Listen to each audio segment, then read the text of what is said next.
L'chaim, everyone. L'chaim ala bracha. Tonight. L'chaim ala bracha.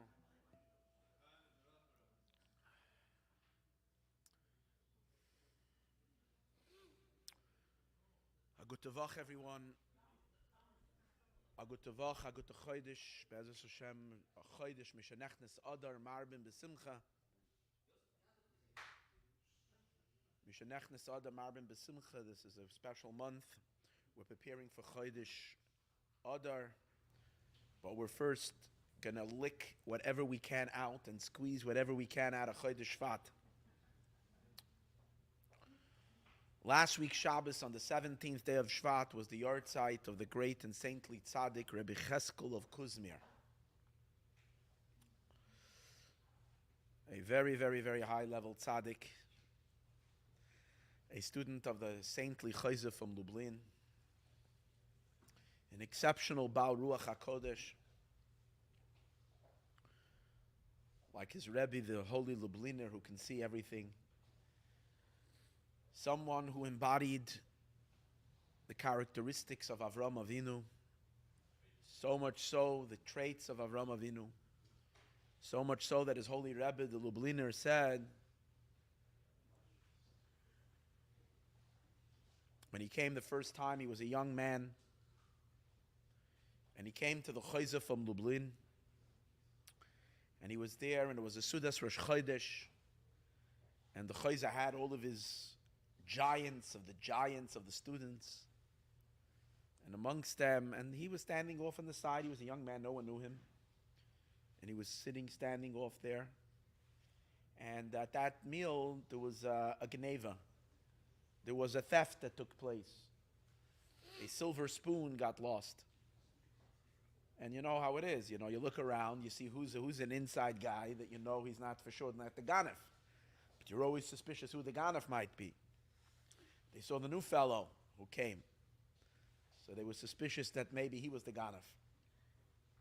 They didn't want to go and grab him and put him on the table and, rough him up a little bit till he admits in front of the Rebbe, in front of the Lubliner. So they waited. They figured the Lubliner is going to leave. When the holy Rebbe is going to leave, then they're going to take care of him. And he got scared, actually, he said. I was worried. He saw the suspicious eyes on him. And the Lubliner suddenly turned to the people and he said, do you want to see the tzura of Avram Avinu? Do you want to see what Avram Avinu looked like? They were all interested. He said, see, behind the oven over there, in the back over there, is standing a younger man that looks exactly like Avram Avinu. You can go check him. You can go check him out. And the Lubliner actually, after they saw him, after they went and they looked, the Lubliner said, and how do I know what Avram Avinu looks like? How do I know? The holy Lubliner said, how do I know what Avram Avinu looks like? I saw him. He says, when I was in my early days, I used to study on the attic of the shul. And one time I was there studying all night long, all day and all night long, nonstop, until I fell. It was early morning. I fell down without any koiches at all, and I collapsed on the floor. I was laying there faint, and suddenly a man came, and he had a beautiful tzura, And he told me, get up, you're going to be fine, get up. So I stood up and I asked him, who are you? And he said, I'm Avram Avinu. So the Lubliner says, I know what Avram Avinu looks like. And if you want to know who looks like Avram Avinu, go look at the young man over there who has a tzura of Avram Avinu, looks like Avram Avinu. The great Tzaddik Rebbe Yechezkel of Kuzmir was exceptional. It's interesting that we're celebrating particularly him, Bashgacha Pratis, or one of the connections I found. He lived a pretty long life, Arichus Yamim, especially for those days. He passed away when he was 84 years old on the 17th of Shvat. And this year is Tavshin Pei Dalet. So he passed away when he was 84. This is Pei Dalet, which is 84. Only I make these connections. But in any case, so there is a connection. So the Heilige Tzaddik Rebbe Yechezkel of Kuzmir. So let me tell you a little bit. His Zayda, his grandfather, he was born Tov Kuf Lamed Beis, the year that the Mezritcha Magid passed away. That is 1772. Tov Kuf Lamed Beis, 7072. So it comes out he was a year older than the Melave Rebbe, because the Melave Rebbe was born for the first yard site of the. So that's I just want to give you the age. He was a Rebbe, kind of he was a Rebbe in Poland, thousands and thousands of Chassidim, and a very big Poil Yeshuas at the time of the Tzemach Tzedek. That's kind of his parallel. In the days of the Tzemach Tzedek.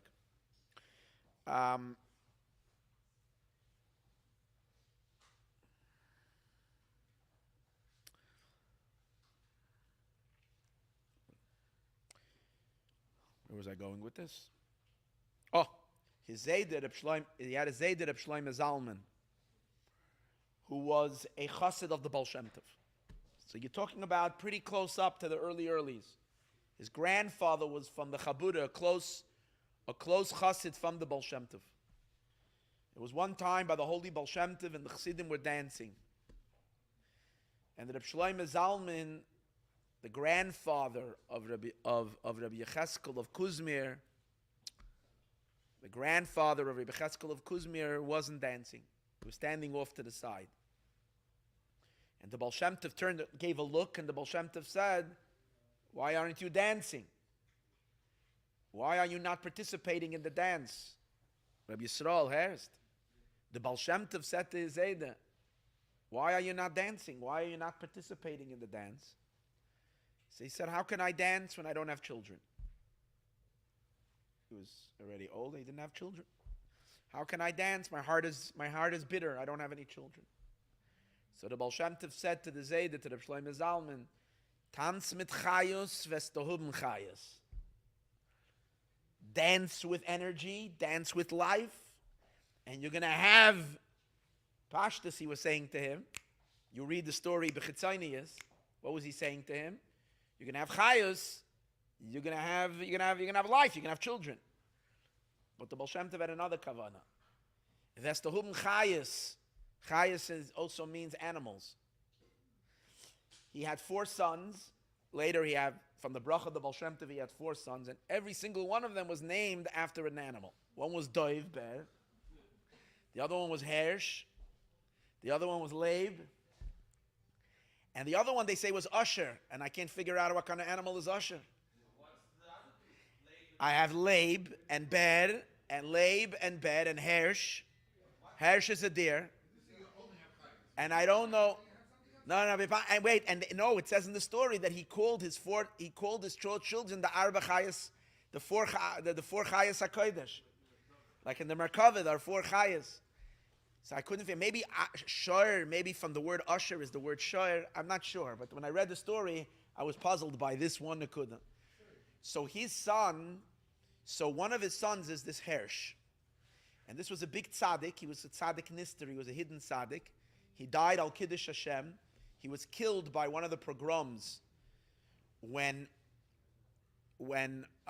Poland had an uprising against Russia and tried to free itself from the grip of Russia and gain its own independence.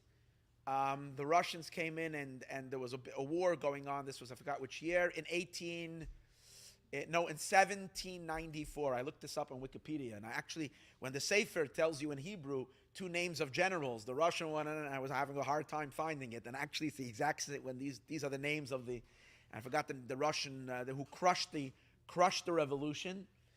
And the Russian soldiers were very angry because a lot of Russian soldiers were attacked and murdered at a time earlier, and they took their revenge, and they massacred an entire town next to Warsaw called Praga. And so it's actually, you can look it up on Wikipedia. It's called the Praga Massacre in 1804 by the Russians. The Russians got a very bad name in Europe then because they killed civilians, they killed everybody. It was something that you kind of, even then, we're not supposed to do at war. Today it's okay if it's by Jews, it's okay, but chas v'sholem. It was a whole to-do about this. So his father was one of those that were killed in that, and particularly it emphasizes they were murdering Jews. And it was a horrible situation that happened during that thing. So his father, Yechezkel, he was buried in the Warsaw place, or in that, and then one time soldiers came in and they desecrated the cemetery, including his father's grave. But he came, Rebbe Yechezkel, and he walked around with a stick, and he came to a certain place, and he said, "Here's my father is buried." Now, Rebbe Yechezkel of Kuzmir was a very, very tall person, physically tall, extremely tall. And everybody knew he was the tallest Rebbe. He was like a very, very tall. And it describes about him. You read the descriptions of the city of Kuzmir when they talk about the Rebbe that once lived there, not from Hasidim. And they describe it was a machzeh to see because he had an incredibly tall stick, taller than people's heads. He was mamish and ish gavoya ma'oid. And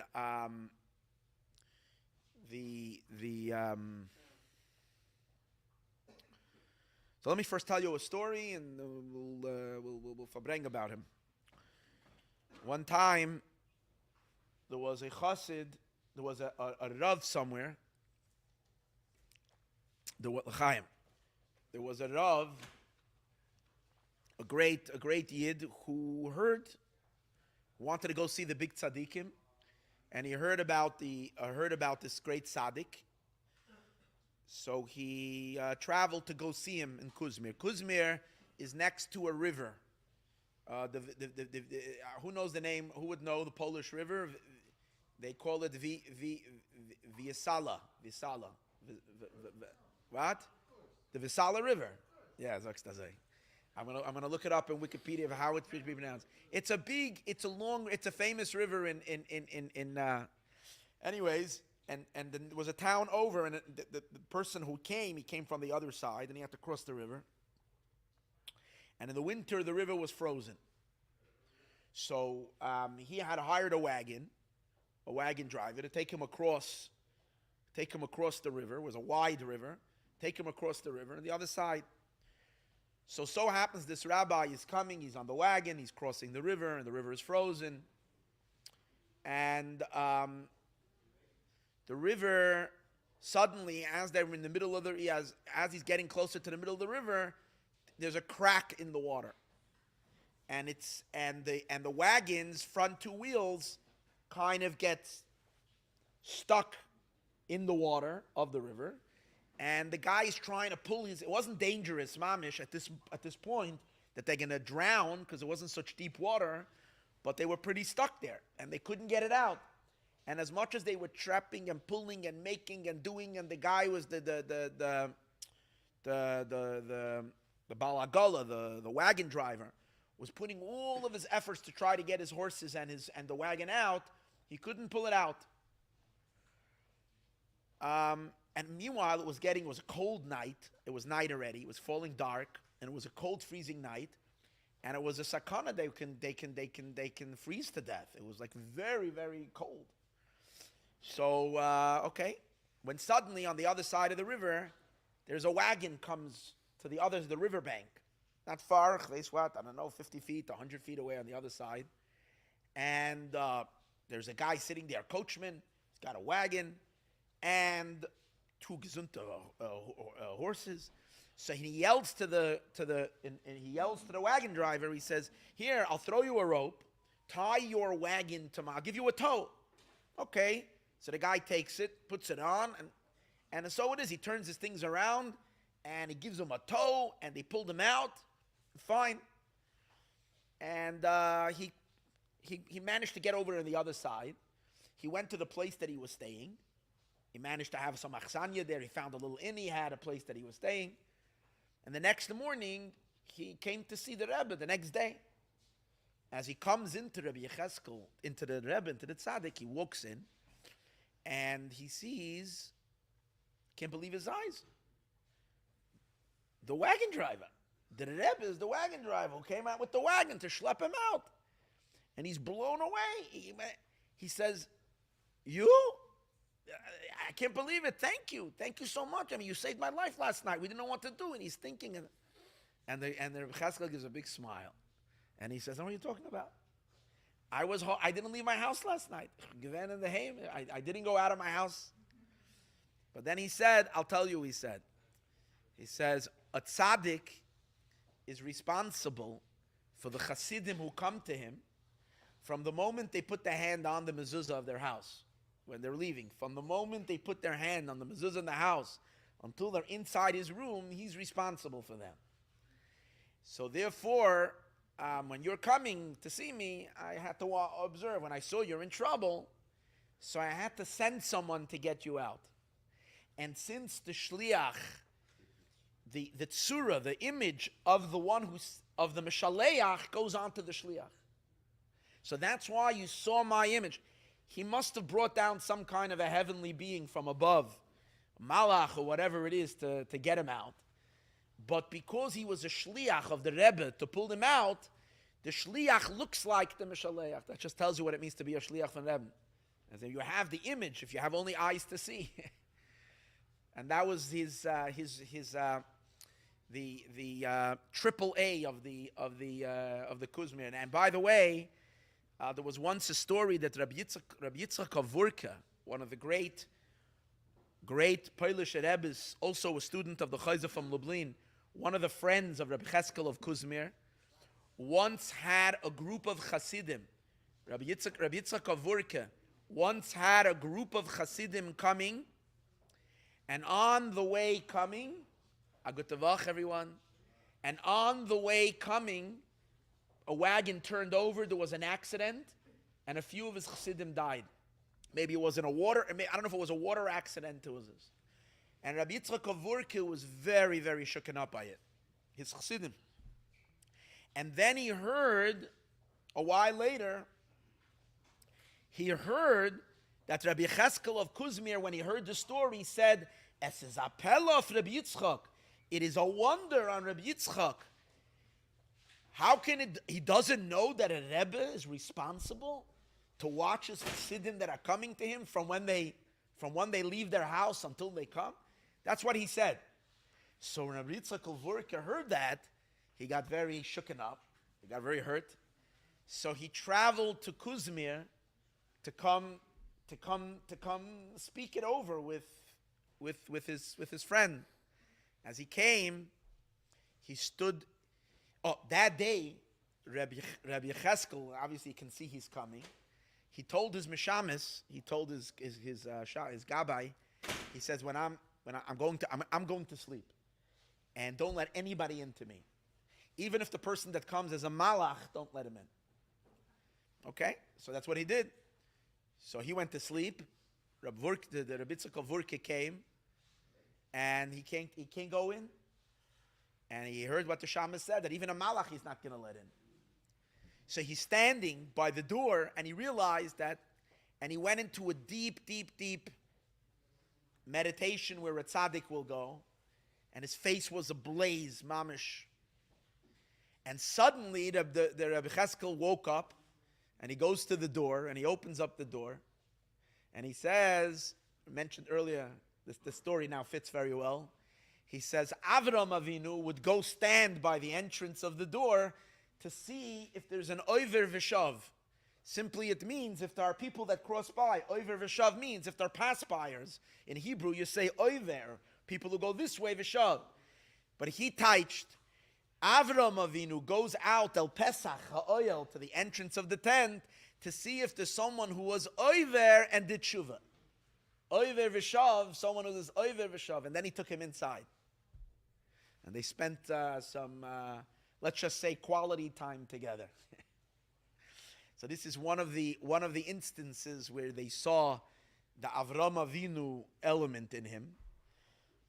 When the Kuznetz and Magid came to the mentioning already Avram Avinu, when the Kuznetz and Magid came to visit the Chayza from Lublin, the Chayza said to him, "I have 3 students.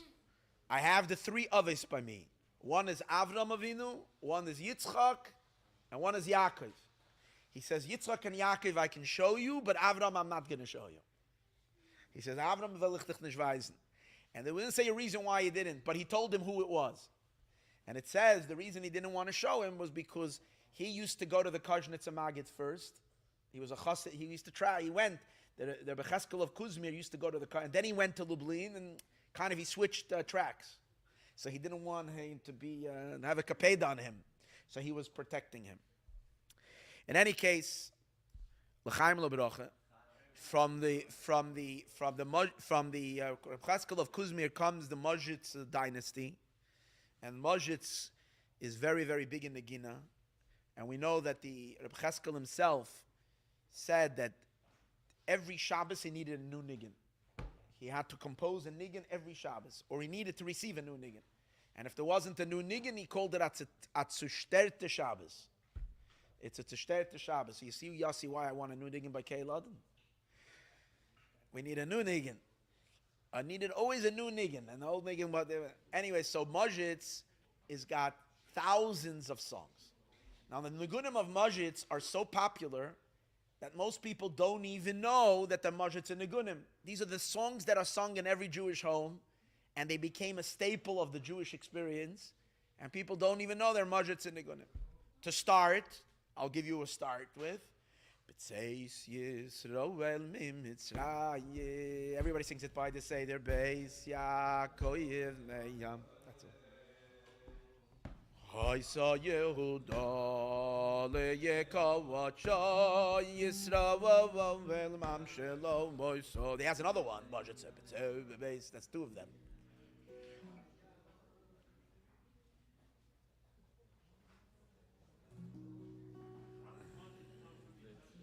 It's his grandson.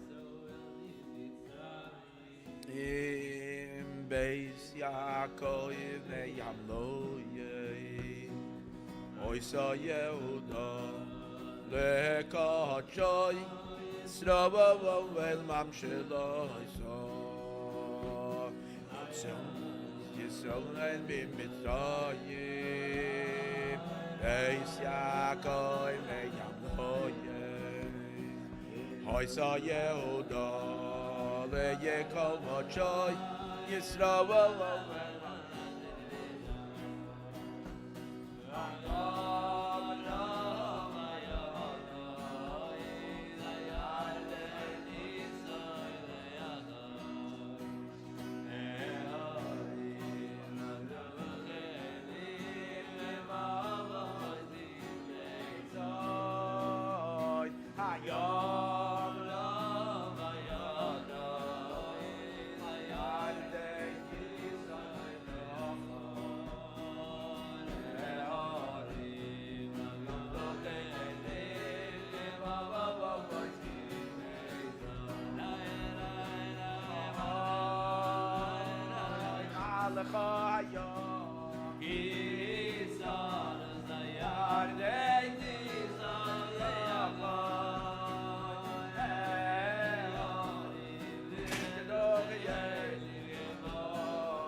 Another famous song of Mojitz that we all sing and we don't even know it's from Mojitz.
Here's one that Lubavitch adapted, but it's in Majitz in again.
L'chaim.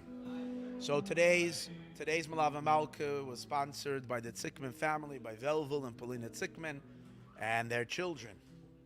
And this is schus. Always, this is their monthly schus. However, tonight is very special since it's Velvel's mother's yortzeit. Tonight, her name is Dina Rezel. Dina Rezel Bas Yitzchak Aaron. May your neshama have a very great aliyah. Amen, amen, amen. Rebbi Yechezkel of Kuzmir was known to be oisik a lot in tikkun neshamas. So we'll talk about, Simi just mentioned the neshama, so we'll mention an amazing story. So the story is as follows. by Rebbe Yechezkel, the Shabbos was always very powerful. Singing and Tishin was very, very, very, very, very, very, very elevated. Especially Suda Shlishis, Shalashudis. You would sit with the Chassidim and it was in a deep Dveikus, you say Torah. And his minhag was like this. It was dark in the room. Like Chassidish Tishin, it's always dark, especially now in those days also. At the end of Shabbos, the lights anyways went out. They didn't have lamp. It was dark. But before, when we'd get Matzah Shabbos, before it was already time, it was already the Zman, they can light already up lamps and make it lichtik back in the room. His minhag was that he would always doze off. He would doze off at the end of the Tish, right in the end of Shabbos. He would doze off into a sleep, a short nap by the Tish. And then he would wake up and he would sing Shabbos Hayom. So one of the zmiras that there is Shabbos Hayom Lashem, and afterwards there was the end of the Tish. That was like the finale of the this was always every week. So one time, there was a Yid, a young man, who was in Kuzmir, and he was there, and no one knew, he was a new person in town, right? He came, and Friday night he was by the Tish, but the people realized that he's standing and he's looking at the Rebbe very, very intensely. He's looking at him and looking at him the entire, doesn't take his eyes off. Fine. He comes back the day when the Rebbe made Kiddush after the Shabbos, after the davening, and again he's standing and looking, and he's not removing his gaze from the Rebbe. Then came Shalosh Shudas. And he's again looking, and when they turned on the lamps, he took a lamp and he took it to look at the Rebbe like he's looking. That's when the Rebbe opened those eyes and he said, and he gave him, before he started the song Shabbos Hayom, he looked at him and he said, "Was guckst du?" He said, and must have said in Galician Yiddish, "Was kickst du?" What are you looking? He said, "Du kennst mich nicht? You don't recognize me?" That was it. So and then there was one young chassid, a sharp chassid that was there, and he said, "I got to know what the Rebbe said something over to him. What was he saying? There's something going on here." So he followed him after davening. He met him, ran after him on the street, and he said, "Tell me what happened." He said, "Nes an alta maisa." He says, "It's an old story." He says, "No, but I want you to know." He says, "If you want to know, it's a long story. You can come to where I'm staying, to my achsanya. We'll sit down. I'll tell you the story." So he says, "I have time. I'm coming. I'm interested, curious." So he came together. They sat down, and they gave them tea, and they were sitting and talking. And he said these words. And you got to hear the story. He said these words to this fellow. Imagine when you're sitting with someone drinking tea and you hear these words. He says, "I died 22 years ago." So the guy suddenly jumps up. He's terrified, and he wants to touch him. He says, "Are you kidding with me? The guy looked so alive. He was a person in the room. What do you mean you died?" So he wants to touch him to see if he's real. He says, hold it. I'll explain. You'll understand what's going on. He says, "I was a Melamed. I was a Rebbe, a Melamed for children. I taught children. I lived very poor, didn't have much. We only had a little vegetables, a little bread. We never had fish. We never had meat. But for me, I was satisfied. The fact that I can teach Yidden Torah, children Torah, I was very happy, even though we had a very hard life. I had my wife, her Petal, 3 wonderful, beautiful children. And one day I got sick. I got a pneumonia, some kind of a lung, something. And I went to visit the doctors, and it was pretty bad. The doctors told my wife that I'll be okay because they didn't want to scare her. But really, you can see on their faces that they didn't have much hope. And he says, "You should know an interesting thing," he says. "You know, when you pass away," this is what he says, "when you pass away, you feel pretty much the same. You don't really know that you left this world." So I left, but I'm watching what's going on over here. I'm thinking I'm still alive. But I see that my wife is crying, and I'm trying to talk to her, and I'm telling her, calm down, what's going on? And she's crying, and the kids are crying. And then I see the Chevra Kaddish arrive. And they're doing what they're doing, so I realized I must have died. That's what he says. I realized I must have left this world. I'm not an animal. So at a certain point, I figured, okay, it's time to take a little flight, So I start moving, and I go up, and I'm drehing sich there. And I know when I realized that I died, I got into a very, very deep sadness and a pain. Because I knew I died very young. And I knew that my kids are going to grow up as orphans. And they don't have anybody that's going to... What hurt me the most was for my children. Who's going to be mechanech them? Who's going to look after them? And he said it's a generation now where especially... Imagine, he was complaining about his generation. The young, there's so much distraction. There's so many seductions that are out there. You need to have real shmita on the children. And there's no one to watch my children. Who's going to protect?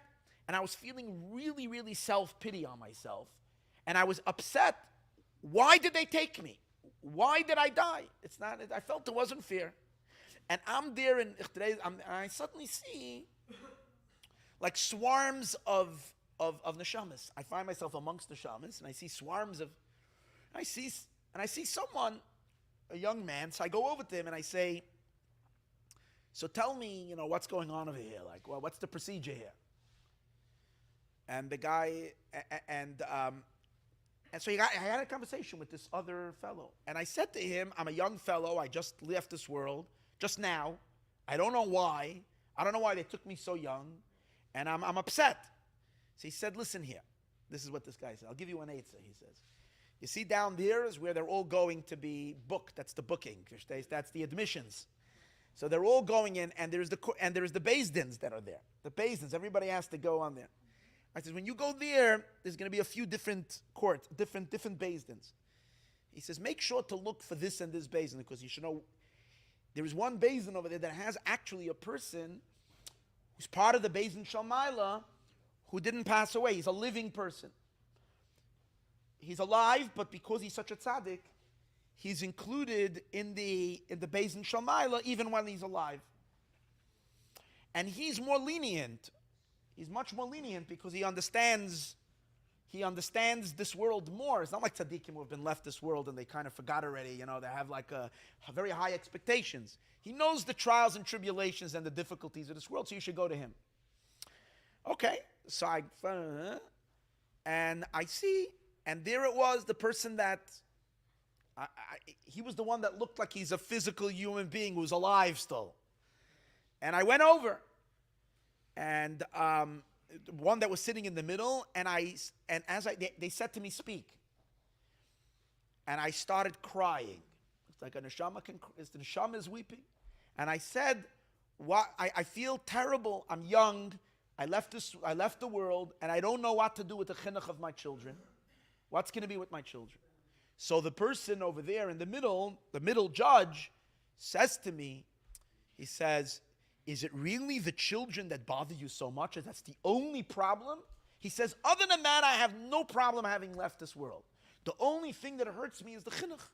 And you should know, he says, I've done in my life, I gave myself up for chinuch. Maybe I feel this way because it's all I do. I'm a Rebbe for children. I'm always taking care of the kids. I'm trying to be mechanech them the best way. And now my own children are going to be orphans. So the tzaddik said, he talks it through with the others. And he says, listen, you have a right, Taina. Because this is a good argument. And you can see the sincerity, and this is real, and this is the only thing that you really cared about. And if so, he discusses with them, and they say, you know what, we're giving you another 22 years. You're going back down. You're getting another 22 years. So he says, I woke up in the middle of my funeral. I was actually at the Beis HaKvaris already. They had me, and I woke up, and I sat up, and everybody got terrified. Everybody scattered, and they left me. I stayed in the Beis HaKvaris that night. because I didn't want to. And then finally I came to my house. He says all of Galicia was on fire. That someone that was already in the basic quarters, he was pronounced for sure dead, and if the mamash at Chisim, the guy came. Anyways, it was in buzz for a while till they got different news and got busy with other things. And I, as a 22-year-old at that time, I couldn't forget the image of the tzaddik, and I said I have to go find who is the living tzaddik, who is alive now in this world, who is the one who sent me back down and gave me life, and I have to thank him. So I started traveling all over the Galicia to all the Rebbes, all the Tzadikim.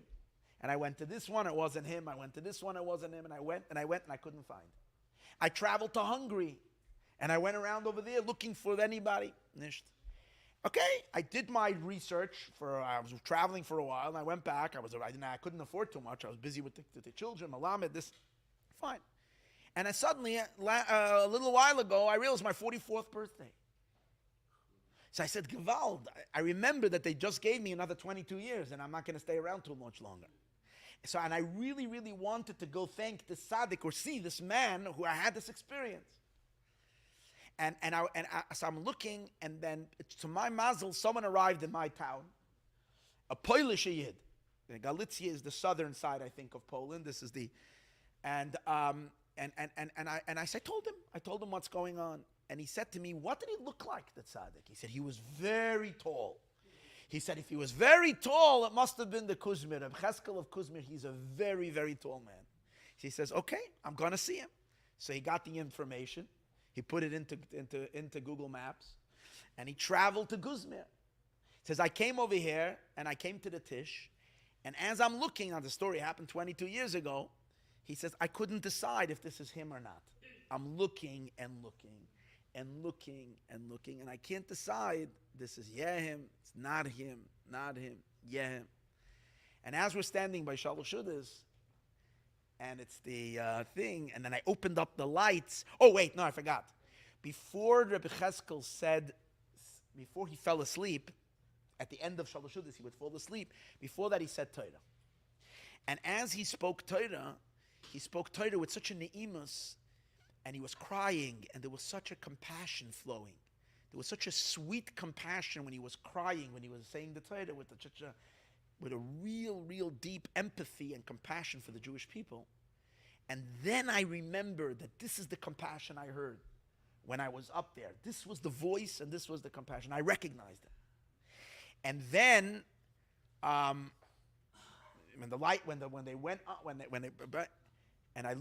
that's when the Rebbe turned to him. After from his sleep, he woke up, and he turned to him and he said, "Vos kikste? The kennst mich nicht? You don't recognize me?" That was the story. So, Chaim lebracha.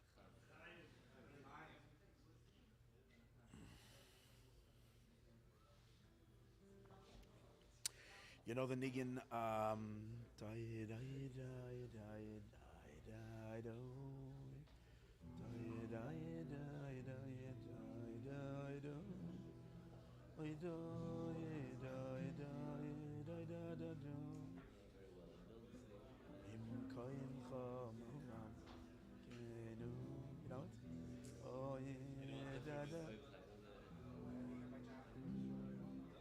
you know the Kalabach one.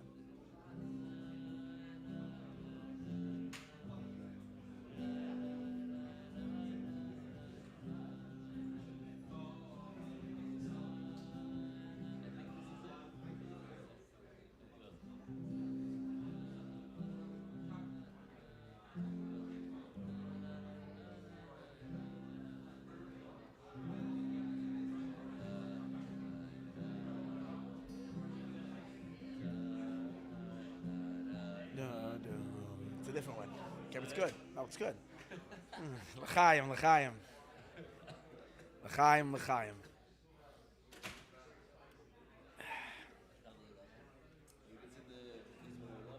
Yeah. Mizmoyle David. Give me the tone.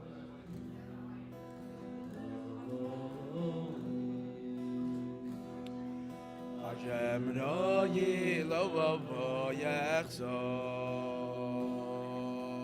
v'nois deshem Yawawardi Tzeini Amei Menuchoi Zinavshi Da-da-da Ti-da-da-di-da-da-da-da Ti-da-da-da-da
L'chaim and l'bracha, everyone. L'chaim, all the brachas, Yeshuas, and all the good zachen for everybody. Everybody that needs a refuah shalema should have a refuah shalema. Everybody that needs a shidduch should find a shidduch. Everybody that needs children should have children. Those who need, and everybody needs nachas from the children should have nachas from the children. All the good brachas. We can also say a bracha for Bias HaMashiach Tzidkenu, because the holy Rebbe Yechezkel of Kuzmir, when he met the holy Ruzhiner and Rebbe Yechezkel of Kuzmir sat together. Rebbe Yechezkel lifted up his head and he showed the Ruzhiner that he has a mark on his head. which was known that Malchus Beis David had a special, their heads were built for the crown. And he says, Mir zanen from Malchus Beis David. We are from Malchus Beis David. And he said, and that makes also connection why he was so connected to song. And he said to the Ruzhiner, it is an Keser Malchus and Mir zanen Keser Torah. You are the crown of Malchus, and we're the crown of Torah, but also of Malchus Beis David. The Kuznitzer Magid son, the next Kuznitzer, big Rebbe, said that when his family did a shidduch with the grandson of the Kuzmir, he says Mir zanen. He says we have makubel Mir zanen from Beis David. That's what he said about the Kuznitzer Magid's family. Mir zanen from Beis David. Und Rabbi Yechezkel von Kuzmir ist euch von Beis David. Aber ist von der Sohn und wir sind von der Tochter. He is from the son and we're from the daughter.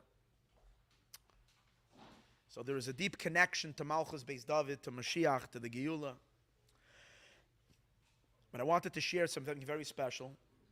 When Rabbi Yechezkel was a little boy and he was 8 years old, his father, Reb Hirsch, once said to him, go out, woke him up 5 in the morning, or maybe he was up already, and he gave him cake and bronfen. He gave him cake and mashke, cake and bronfen, and he said, go out, and you'll see two Yidden. You'll see 2 Yidden on the street. Go give them lekach and bronfen. Go give them a little cake and a drink. So he came out and he went to these 2 Yidden. And if you send someone out at 5 in the morning to go meet 2 Yidden in the morning in Galicia those days, those 2 Yidden were Amelech and Reb Zusha. When Amelech and Reb Zusha were going on Golus, so he was very excited that he was Zoichet to be Meshamish, the Rebbe Melach and Reb Zusha when they were out. He gave them, as 8 years old, he gave them the thing. And he said, don't ask, his father told him, don't ask them anything. Just give it to them. So after that, they called him back. They saw the boy. They called him. And they said, put your head down. He put his head down. And we want to give you a bracha.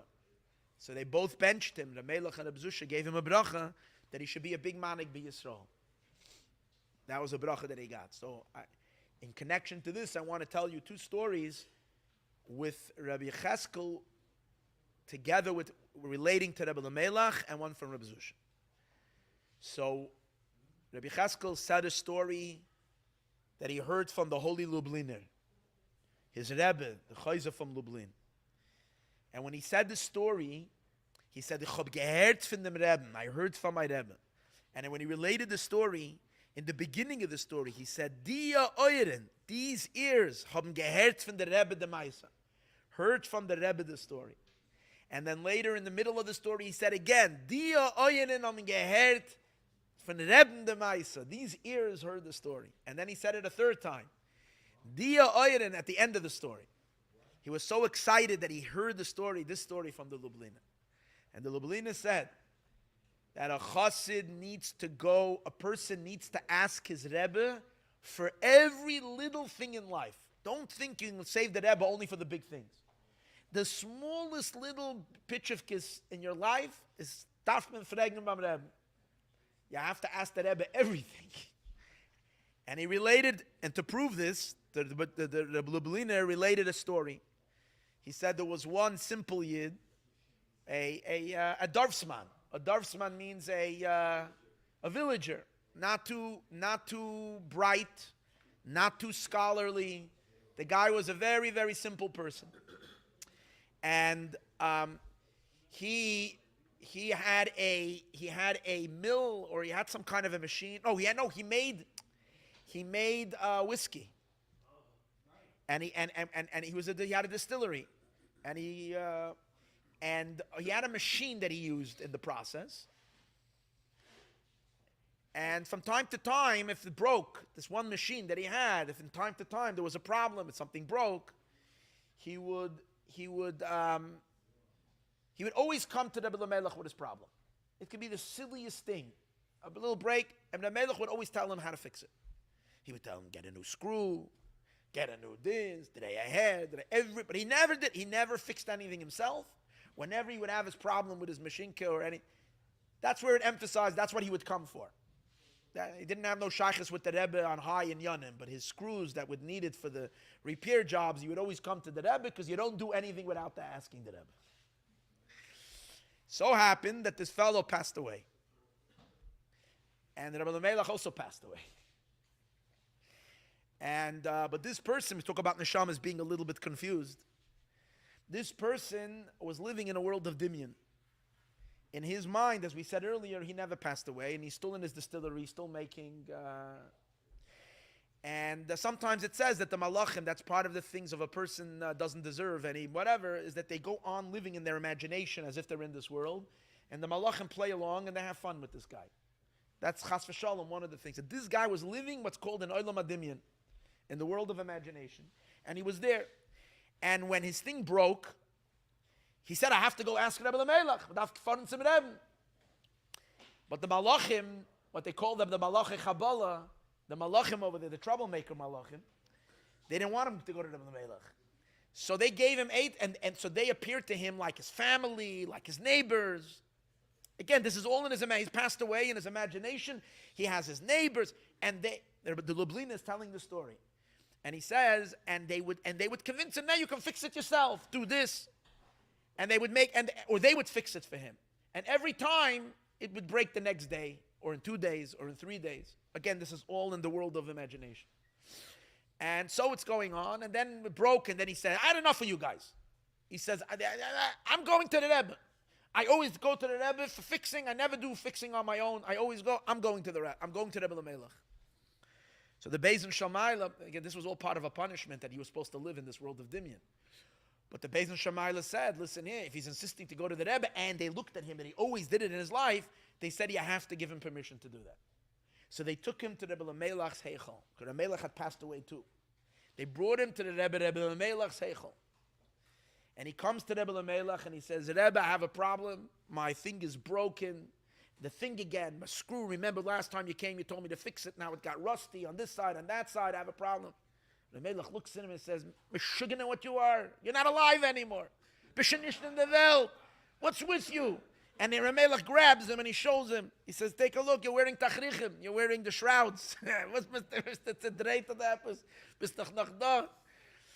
So that's when he knocked him out of his thing. So you Gewalt. Now he starts crying. He says, Rebbe, I'm scared to go back to those guys. Who knows what they're going to do with me? Where they're going to send me? Where they're going to take me? Ich weiß nicht. Now it's going to start a whole story, the whole Geschichte, where his neshama is going to go. I don't want to go. The Melech looked at him and the Melech said, Bishain du, bleib schon du. He said, you're here, stay already. So this person, a simple villager, ended up being in a Melech Seichel, and the Lublina concluded the story, and Yechezkel would say, Ich hab gehört de Meise. He said, Ich hab gehört de Meise von ihm, and the Lublina finished the story, and he said, the Malachi Chabala warten noch auf ihm.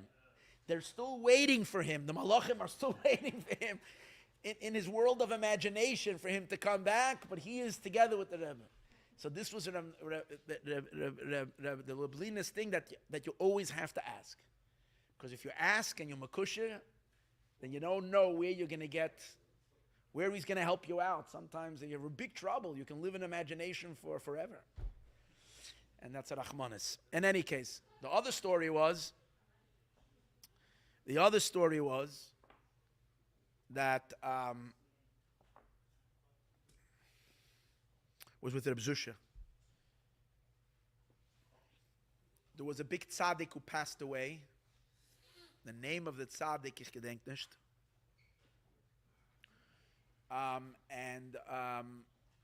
Who was the tzaddik? Manglitz, you know the, you know what he knows the name. Magalitzia, you know. No, you know that you sent me of him. Before you sent me. Anyways, passed away, and the Hasidim were looking for a new Rebbe. Bechlal, how was it even known? How did Rabbi Yechezkel become known as a tzaddik? How was he? You know, he was a hidden tzaddik. When he was, let me tell you the story. Even when he was a little boy, his father came to the Chayza from Lublin. When he was a little boy, and his father, because outwardly he seemed to be a very regular kid. He wasn't. So when his father came to the Lubliner and he gave him a kvittel, and the Lubliner was reading the kvittel, and he got to his name, the Lubliner looked up at the father. At Reb Hirsch, he looked up at him. So he realized, he said, that's the real reason I came for.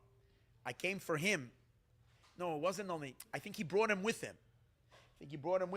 And he said, this kid I brought over here, and I brought because all the other brothers of his, they're masmidim, they learn, and bush of it, you know, he's ADD basically. He's my trouble kid. So the Lubliner looked, the Lubliner said, Du weißt nicht, you don't see? This is a tachshet, he said. This is unbelievable, this is a gem, this is a jewel. He says, it's nuchkik and you'll see. If you're going to look well, you're going to see. So a little while later, he was following him, basically. He had his eyes on him, and he saw him, and he was in a cave. He was sitting and learning. He was very hidden. He was very hidden when he was a boy. When he became a younger man, and he was living in a certain town, forgot already where, Rebbe Simcha Bunim of Pshischa passed away. One of the Hasidim of Reb Simcha Bunim of Pshischa, Rebbe Bunim was one of the Hasidim of Reb Bunim of Pshischa, was in a lot of pain that his Rebbe passed away, and he wanted to go to a tzaddik, and he wanted a Rebbe, but he didn't know who was he going to go after Reb Bunim. Who was he going to go to? And he had a dream, and in his dream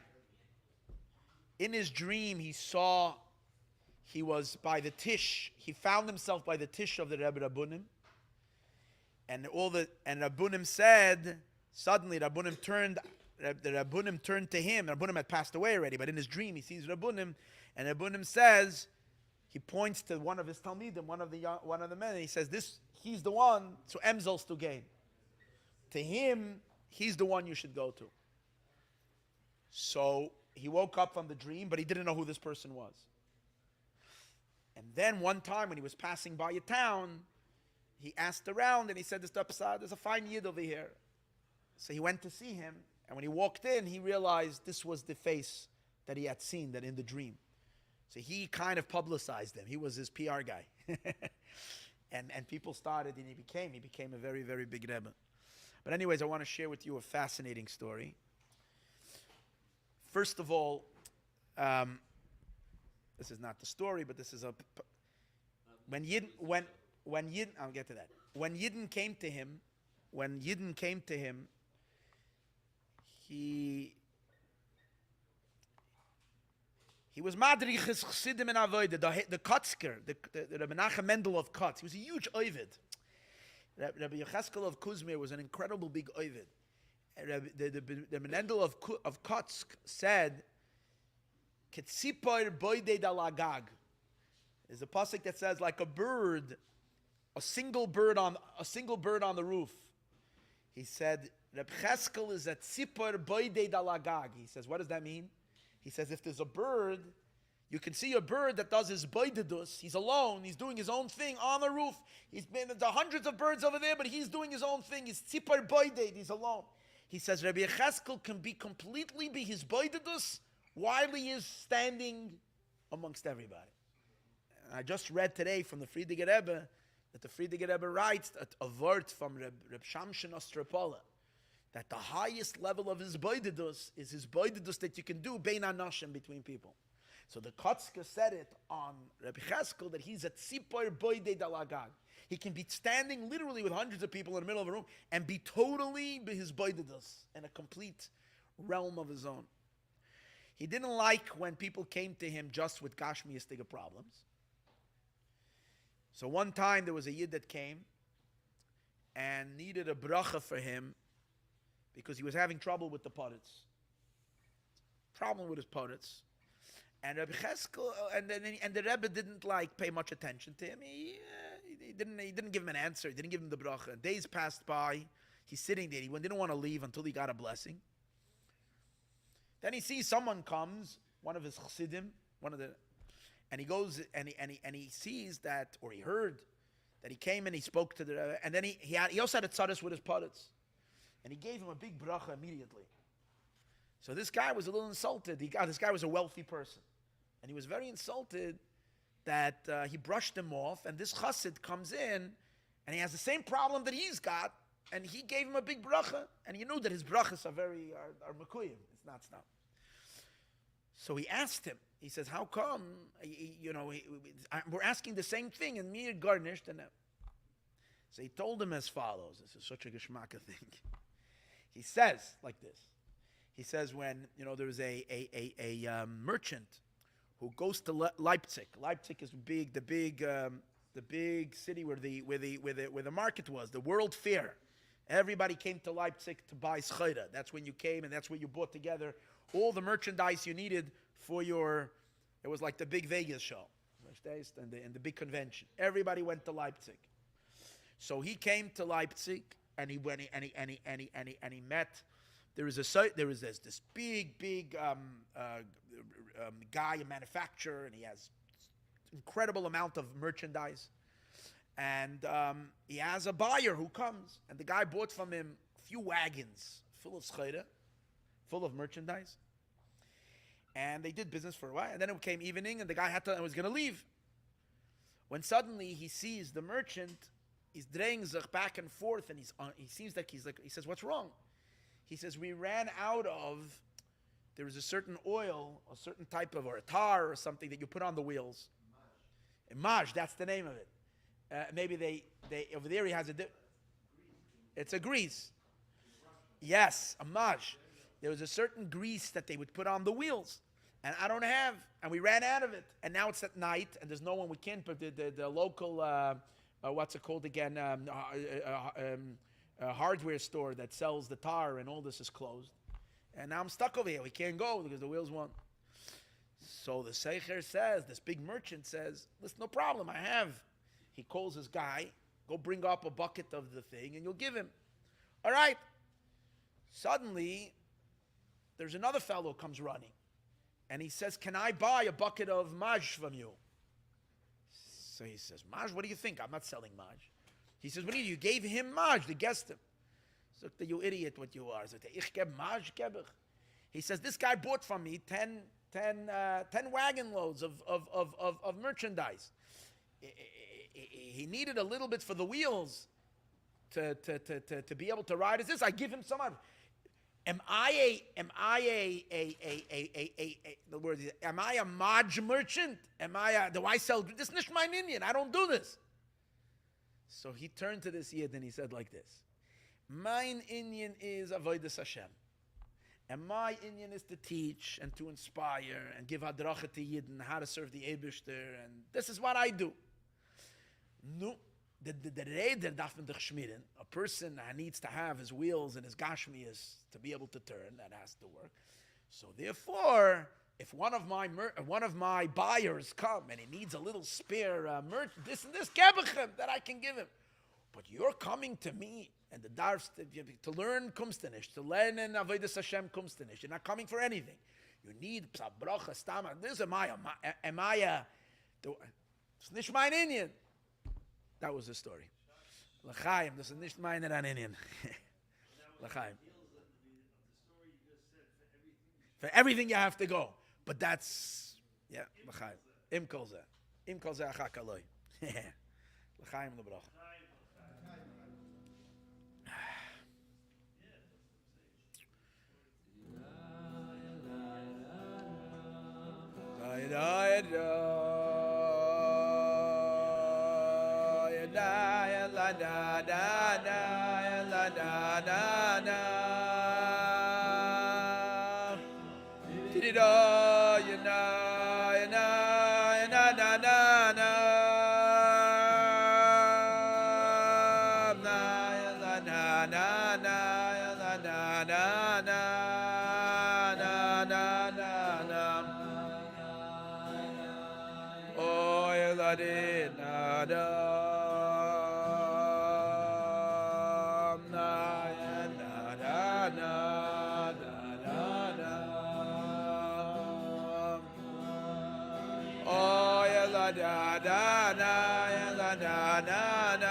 Oh, these Rabbeim were so holy. They were so holy. So the Yechezkel once related that the Rebbe the Melach of Lezensk once said about himself, Ayid is bald 60 Jahre alt. A Jew is almost 60 years old and he hasn't even done one mitzvah correctly. No, not correctly. Et nicht getan afile ein mitzvah. Referring to himself.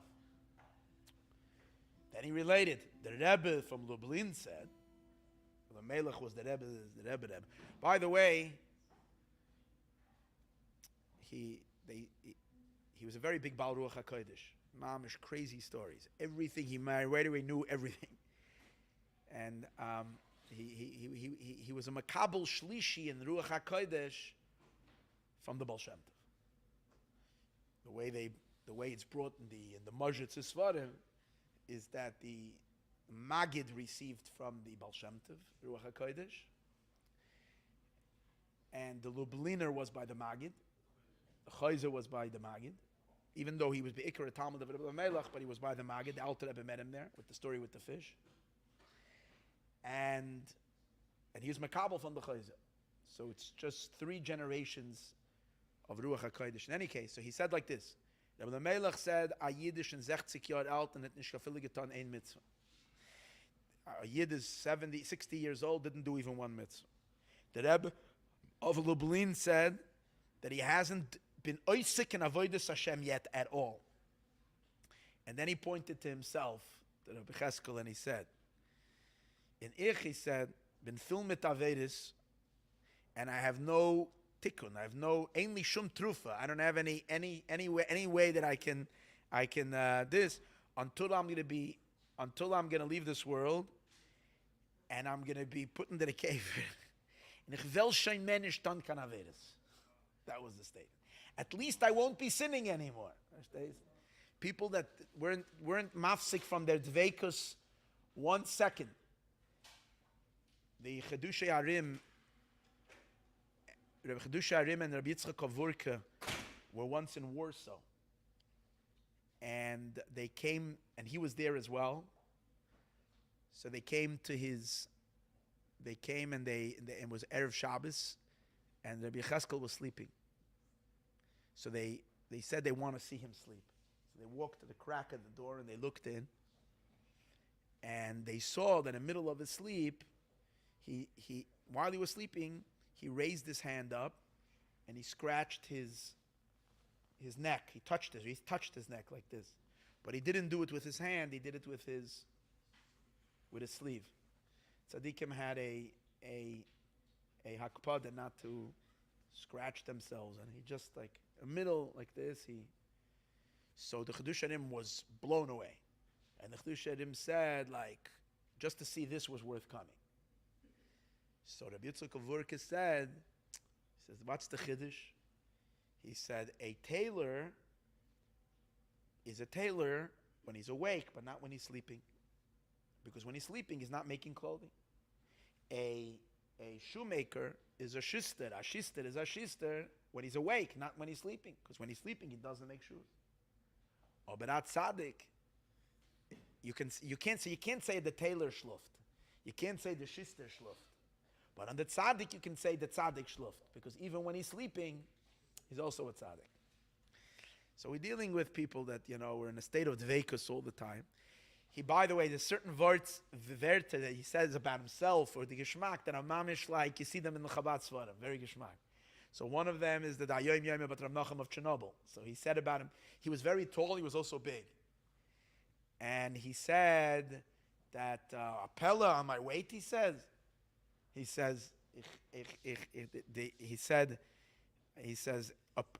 when a Yid says, I'm fat, he says, from the Shaloya Sani Goy that I say every day, and he says, a Yid is supposed to put on 6 pounds every day, he says, from the Tainug, from Shaloya Sani Goy.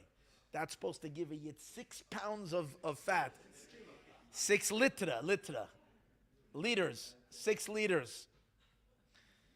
Yeah. So I've been, Baruch Hashem, trimming down, but if you see me in a little while, verstehst, don't even have a thing that it's from anything else but from L'chaim. But here's a story. He once was walking in Warsaw he went with his son, they went through a certain garden, a botanical garden or something. He asked his son, do you feel something? Do you feel bist du margish epis? Son said no. He said, Tzapella, it's a wonder to me that you don't feel something. He says, because, he says, I'll tell you why. He says, because a place that there's so much tumah here, there's so much impurity over here, and the Shechina is everywhere. So the Shechina looks very much immediately, if it can find a place to rest, it jumps onto it. So if you're going in a very holy, unholy place, it's very easy to experience a lot of. If I can't, you think you're going in a very, very unholy place. You got all the tumah there. He says, no, the holiness chases you, and it wants to jump onto you because it doesn't have any other nest. The Shechina doesn't have where to rest. So he's telling his son, do you feel the Shechina? And he said, I'll tell you a story. He said, when Rabbunim of Pshischa used to, whenever he went to Danzig, Rabbunim used to be a merchant. Before he also became a big Rebbe, he was a merchant. So Rabbunim was a pharmacist. I'm not exactly what he did. Yeah, when he used to go to Danzig was also a little bit like Leipzig. He would spend there for a while and then doing his business. On the way back, he would go one Shabbos to Pshischa, to the Yiddah Kaddish. It was it was before Rabbunim was a big tzaddik. And the next Shabbos, he would go to Lublin, to the Chayza. One time, he came back from Danzig, and he went to the Chayza, and the Chayza didn't give him shalom. So he thought, okay, didn't the Rebbe give him shalom? Maybe it was a fluke. Then he tried giving shalom another time, and the Chayza ignored him. So now he got already ignored twice. He's thinking, Yesh Dvarim B'Goy. So he's trying to think, maybe he misbehaved in Danzig. Danzig it wasn't such a kosher place. So he's trying to in his mind, and he says, no, es ist gewähnt, this is the word, es ist gewähnt a gute Danzig. He was in his best behavior in Danzig. And he didn't lose it at all with all the chazarai that's going on there. He was in state, he was okay. He scanned. So he couldn't find, what is it that the Rebbe is? So he thought to himself, no, Chazal say that if pish v'loy matzah, that if you scan yourself and you don't find any blemish, yisla b'bittul Torah, you should depend on bittul Torah. So he's thinking to himself, that taka something. Bittul Torah, I didn't learn when I was there as much because I was busy, and it could be. So he right away went and he spent an entire day and night, 24, learning day and night, and he filled himself up. He filled his tank up. Fine. When he finished the day of learning, he came up with a new pshat and what it means. Pish v'loy matzah. If you check and you didn't find yitzla b'bittul Torah, not the aveda you did is bittul Torah. Not that when you find yourself being blocked for whatever reason and you don't know why, so you should say it's bittul Torah. No, his new pshat, his Hasidic pshat was the reason why you scanned yourself and you didn't find a blemish. That's because you didn't learn Torah, so you don't have the flashlight on. But now that you'll turn on the light, so now you'll be able to really look at yourself. And that's the reason why you're not finding the blemish. Not that's the Aveda. That's why you were pish v'loy matzah, because you don't have Torah. So now he figured he needs to do another scan. And after he scanned another time, he came up. And he said probably the reason is because he felt very good that he had a good Danzig. He felt satisfied with himself that he had a very good Danzig this time. And probably because of that sense of achievement and accomplishment, that's what the Rebbe detected. And so he goes and he did his tshuva on that. He comes to the Lubliner, and the Lubliner gives him a big shalom aleichem. And the Lubliner said to him that when a person goes to Danzig, he says, there's so much tumah over there.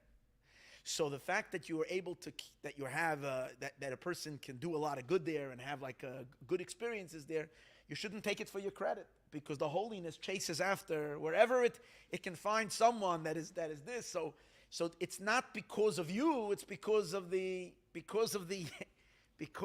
sparks of holiness that are there, that are looking to, they need a place to hang around. So this is what he said when he was back in the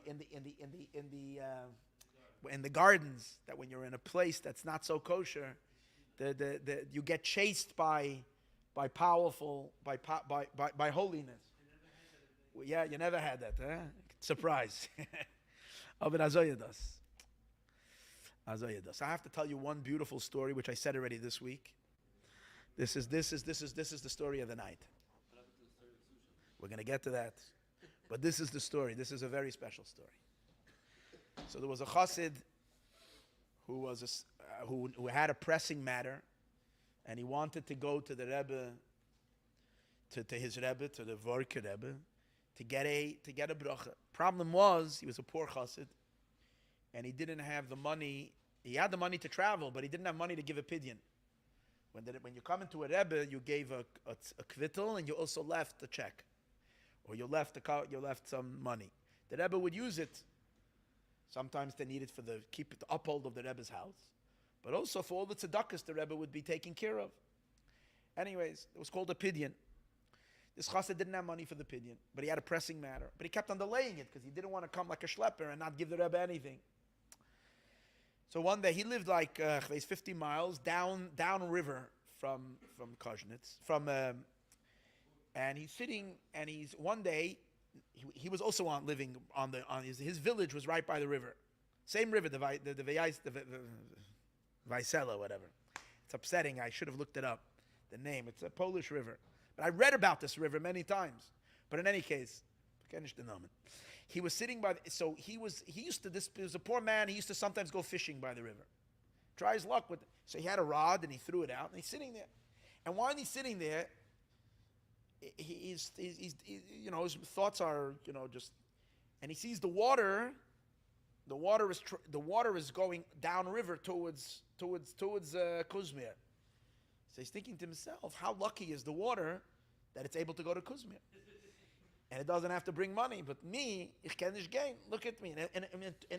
In 3 hours, this water is going to be in Kuzmir. Ich sitze over here already. I want to go. Ich kann nicht gehen. That's his thought. When suddenly he gets a tug on the rod. So he gets excited. He jumps up, a tug. When you go fishing, you wait for the tug. Gets a pull. So he starts, and sometimes you want to know if you snagged on a branch or something, but you get a good fight. Ooh, this fish was a feisty fighter. He's struggling with it, a half an hour, 40 minutes. Finally, he managed to pull the thing out. Our fish.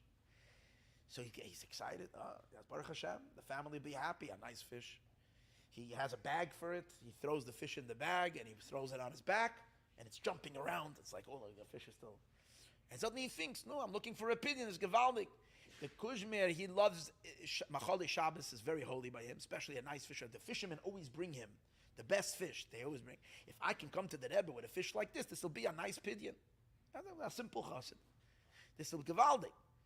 So he says, I'm not going home, I'm going to the Rebbe. All right. But then he's thinking to himself, it's going to take him 2 days till he gets to Kuzmir. Then it's going to be verstunken a fish. It's going to die in the thing. There's no ice box. The time he's going to get, it's going to be a smelly, rotten fish. So what is he going to do? So he comes up with a thought. Oh, right away, he's a Chassidish guy. He wears a gartel even when he's fishing. He jumps up, he takes off his gartel, and he grabs the fish out. The fish is still alive. He rolls it and wraps it and makes knots, poor little fish. And he dresses the fish as a good with the gartel for all the zaytin like that. And then he's thinking it's really funny, he says, because now it looks like, now it's ready for a Rebbe for sure, the fish with the gartel, a chassid. And then he takes the fish, he hopes it's still alive, he throws him back in the water, and he holds the gartel, and he's going to go like you walk your puppy in the morning. Right? So he's on his way to Kuzmir, he has the fish, and he's going to walk down all the way 2 days to the Rebbe, and he's going to go, fine. And so he is, he's happy like anything. And he's making his way down, and he's thinking. And at certain times he has to rest. The problem was it wasn't an easy way because the main road to Kuzmir was the road. He's going on the riverbank. He has to go over boulders. He's climbing and krishing and making. But he's managing where there's a will, there's a way. And whenever he needed to rest, he would sit down, tie the thing to a branch somewhere. Anyway, in his mind, he starts thinking to himself, look at me. Who else ever brought the Rebbe such a gift? Even these rich guys, they give the Rebbe a fat check of that. What's it does? How can you compare that to the nachas that I'm giving? I'm bringing azah fish. And he starts thinking, remember what the Gemara says. The Gemara says that what? The Gemara says that if you bring a matana to a gift to a Talmud Chacham, it's like you bring bikurim. He thinks, Mamish, bringing Bikurim to the Beis HaMikdash. He's so happy, and he's so like, how amazingly. Okay, while he's busy with this, and he took it further. He remembered the Gemara says that someone brought to Rav Anan small little fishalach in a small little tank, a few little fishalach, and the guy said to Rav Anan, this is like Bikurim.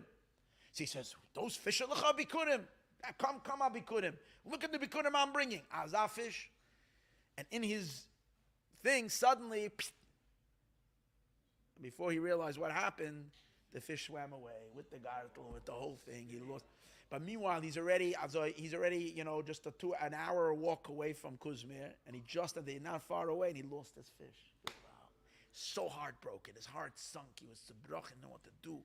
This whole thing, it's gone. I think it swam away in the water. He doesn't have the fish. And he's thinking, what should he do? What should he do? And now it doesn't make sense to turn back. So he's going to go. Let him come. He's going to come with hours and come as broken-hearted. It was hard there. And he's thinking, why did this happen? Why did I lose the fish? And he thought probably because of the gaiva that I started thinking I'm so great. I started thinking that I'm bringing this and I'm bringing this. He says, He says that now I understand what it is like to bikurim. A thought came to him. Because bikurim, when you're bringing to the Eibishter, you can't red yourself on. You can't convince yourself that God needs your bikurim. God needs your fruit. God says God has all the fruit He wants. He has everything He wants. You have a schus to bring something, but not that you, if not, the same as with a Rebbe, and that's the same thing with the tzaddik. Whatever the tzaddik needs to get, the tzaddik is going to get with you or without you. If you're lucky, I should go through you. So why was I thinking that I'm like the Granske Yachke Bedam over here, that I'm bringing the Rebbe a fish, that he would never get something like this? Anyways, he arrives in Kuzmir and he goes into the Rebbe the next day. And it's Friday, and he comes in, and he's able, and he gives the kvittel, and he couldn't hold it back, and he tells the Rebbe, I really feel bad, I had nothing to give, but you should know I really did come with something. And he tells the Rebbe the whole story, that I had a fish I found, and I tied it with a gartel, and I put it in, and I'm bringing it. So the Rebbe smiles, and the Rebbe says, your pidyon came already, before the kvittel, I received it. He calls them, and they come out from the kitchen, and they bring a big fish in, and they show the string, the gartel. They say, this is your gartel, right? He says, the fisherman last night pulled in a fish, and they said, Azach. First of all, it was a fish, they would have anyways brought it to him. But now that it was a fish with a gartel, they said, wow. Also, I forgot, when the fish was jumping, he was thinking, when he was holding it, he had all these machshavas. He's a gartel, he's a chassid of this, he's going to the mikveh, all this. Anyways, so by the time the fish got there, the fish, whatever needed to get to the Rebbe, gets to the Rebbe anyways. And that's a very deep lesson, because we have to realize that when the Rebbe sends us all on shlichus and all the inyanim, whatever he needs to do, he's going to do anyways, with you or without you. He's giving you a schus. He gives you in the schus to go through, but not to chas v'shalom ever think that you're the one who's doing. Like I received from the Rebbe many times a letter. Don't think you're doing a toivetzim Rebbe. You're doing yourself a favor. You're doing yourself a favor because it's really good for you. Das ist der Meister. L'chaim, l'chaim.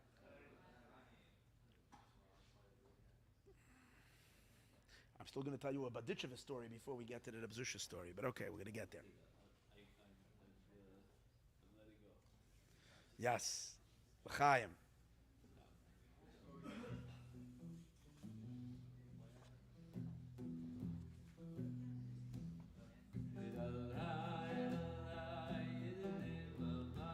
Oy oy dididim ay ay ay ay dididim ay dididim ay dididim ay ay ay dididim ay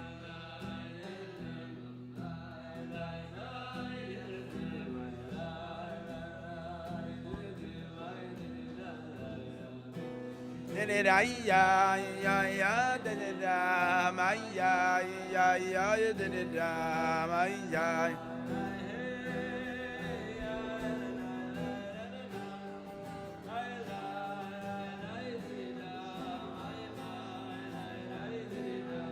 ay, ay, ay, ay.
Chaim.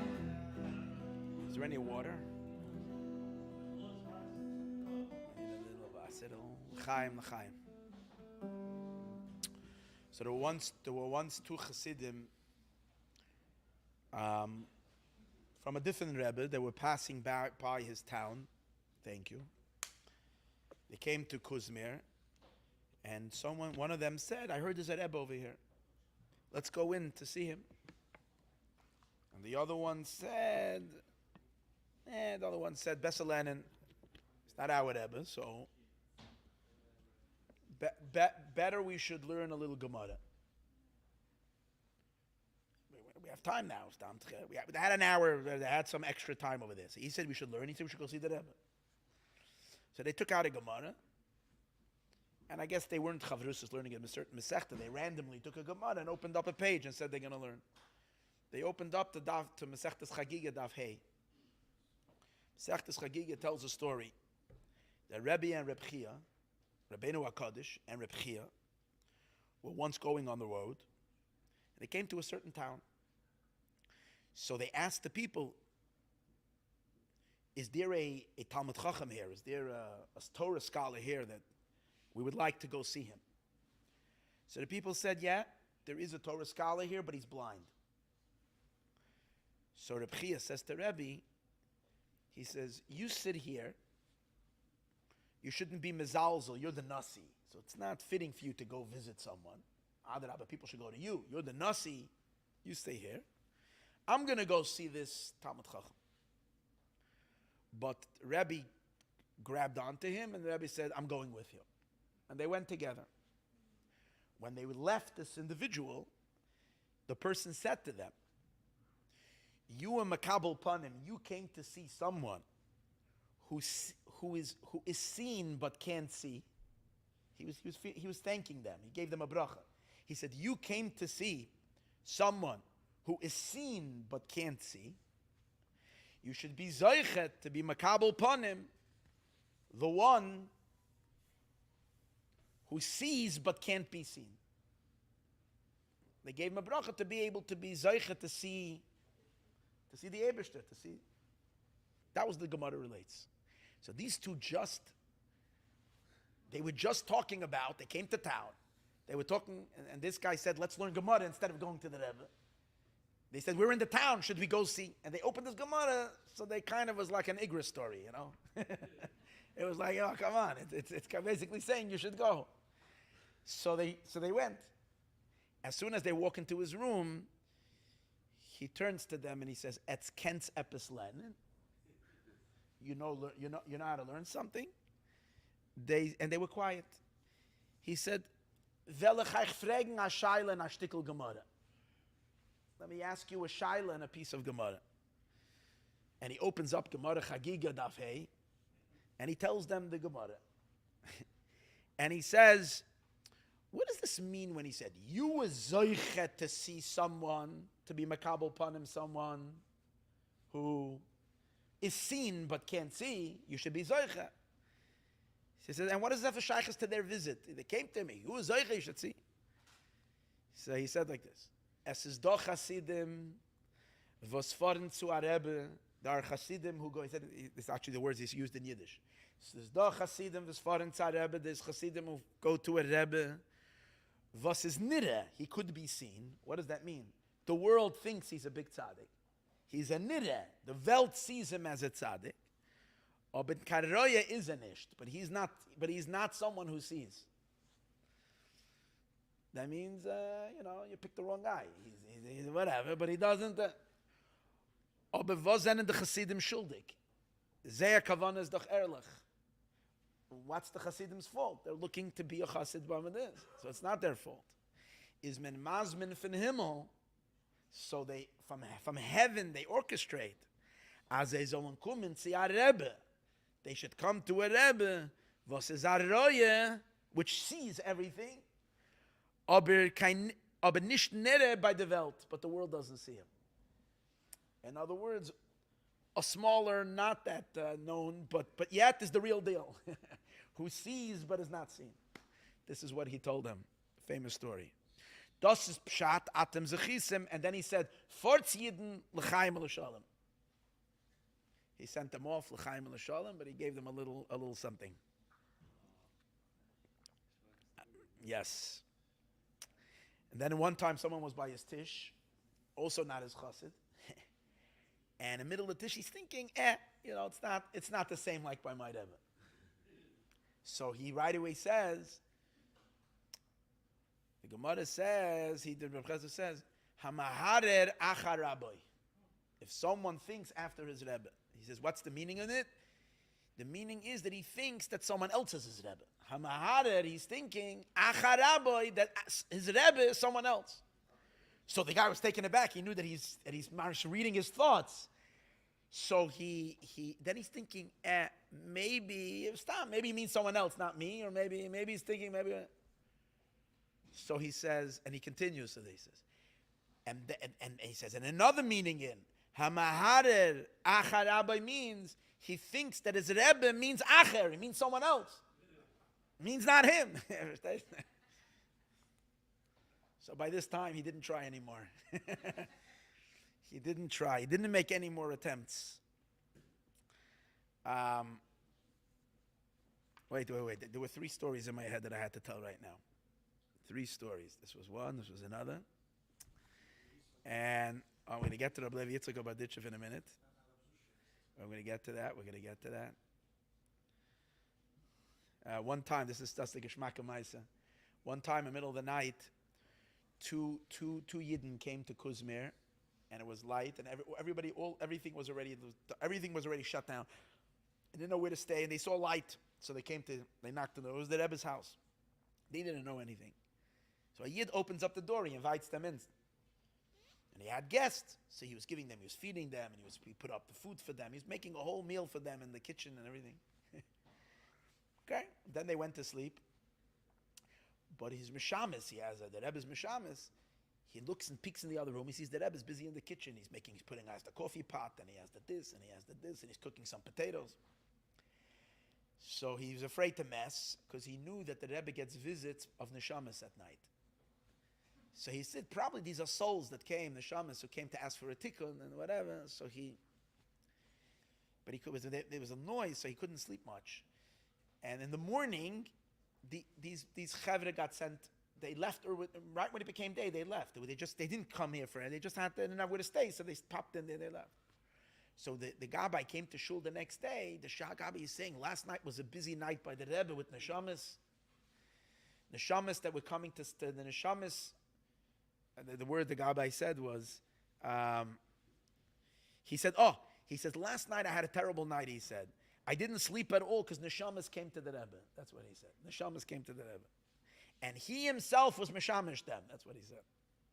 So when the Rebbe heard it, Yechezkel heard it from the other room, he came out and he said, Shaita, what you are. He says, Petach, fool, what you are. He says, neshamis are coming for a tikkun for themselves.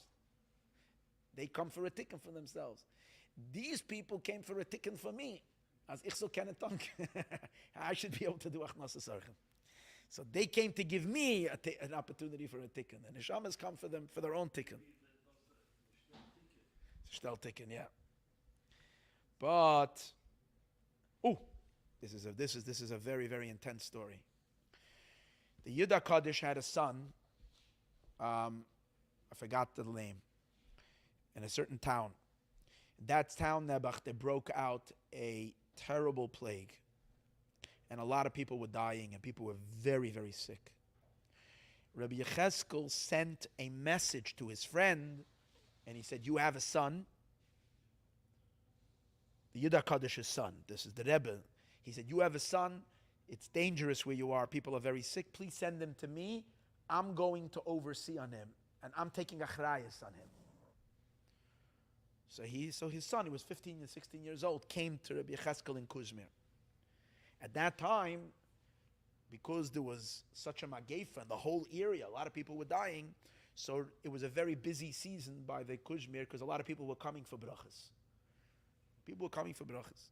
So he took this young bacher who came to him and he appointed him to be the helper in the room where the people are coming with the kvitlach.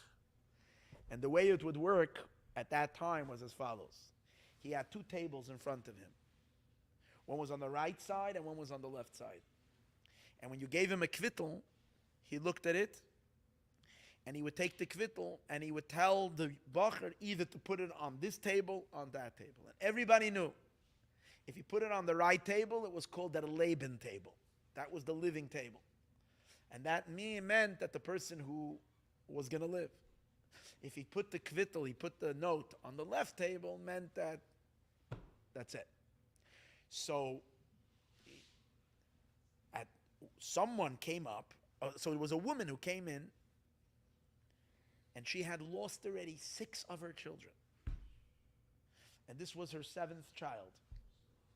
And she's crying and she gives the kvittel, and she asks the Rebbe for a bracha to daven. She says, if I lose this child, I've lost all my children.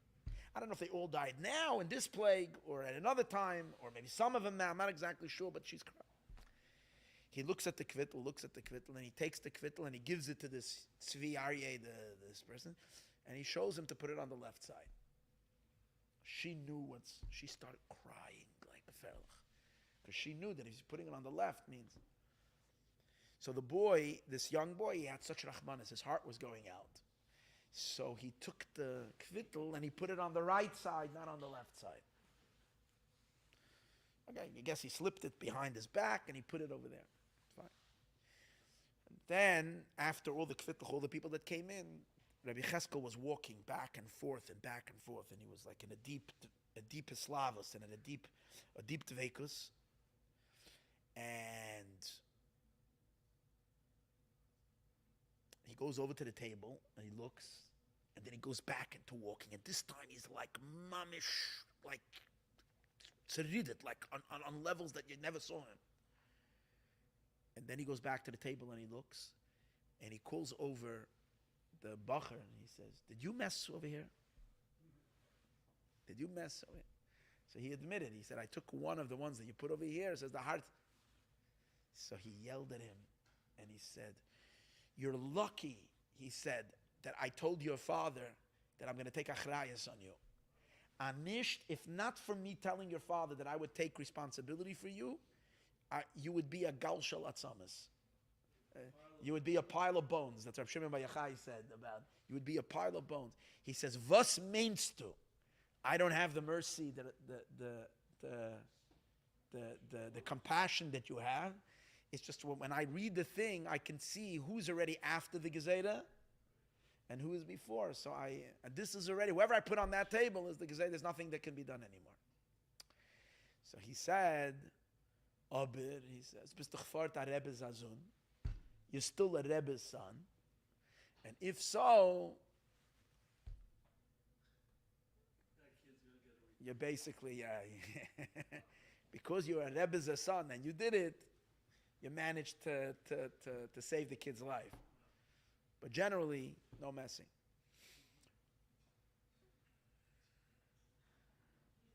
L'chaim.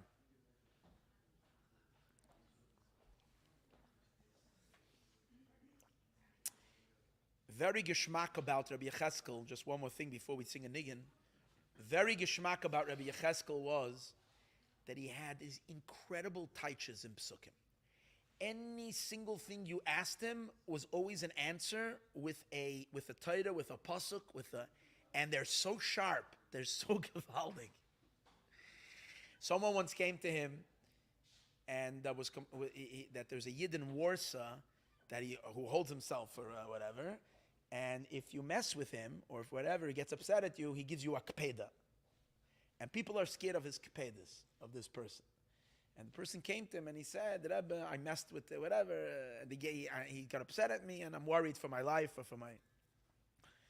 So he said to him, Moshe Rabbeinu, it says, Achoiz biznavai, hold on to when he threw the stick, grab onto the tail of the snake. V'yeh lamata, it will be a stick. So he said, Achoiz biznavai, haltem farazonov, Achoiz, you should hold of him, biznavai, like a shvans, like a tail.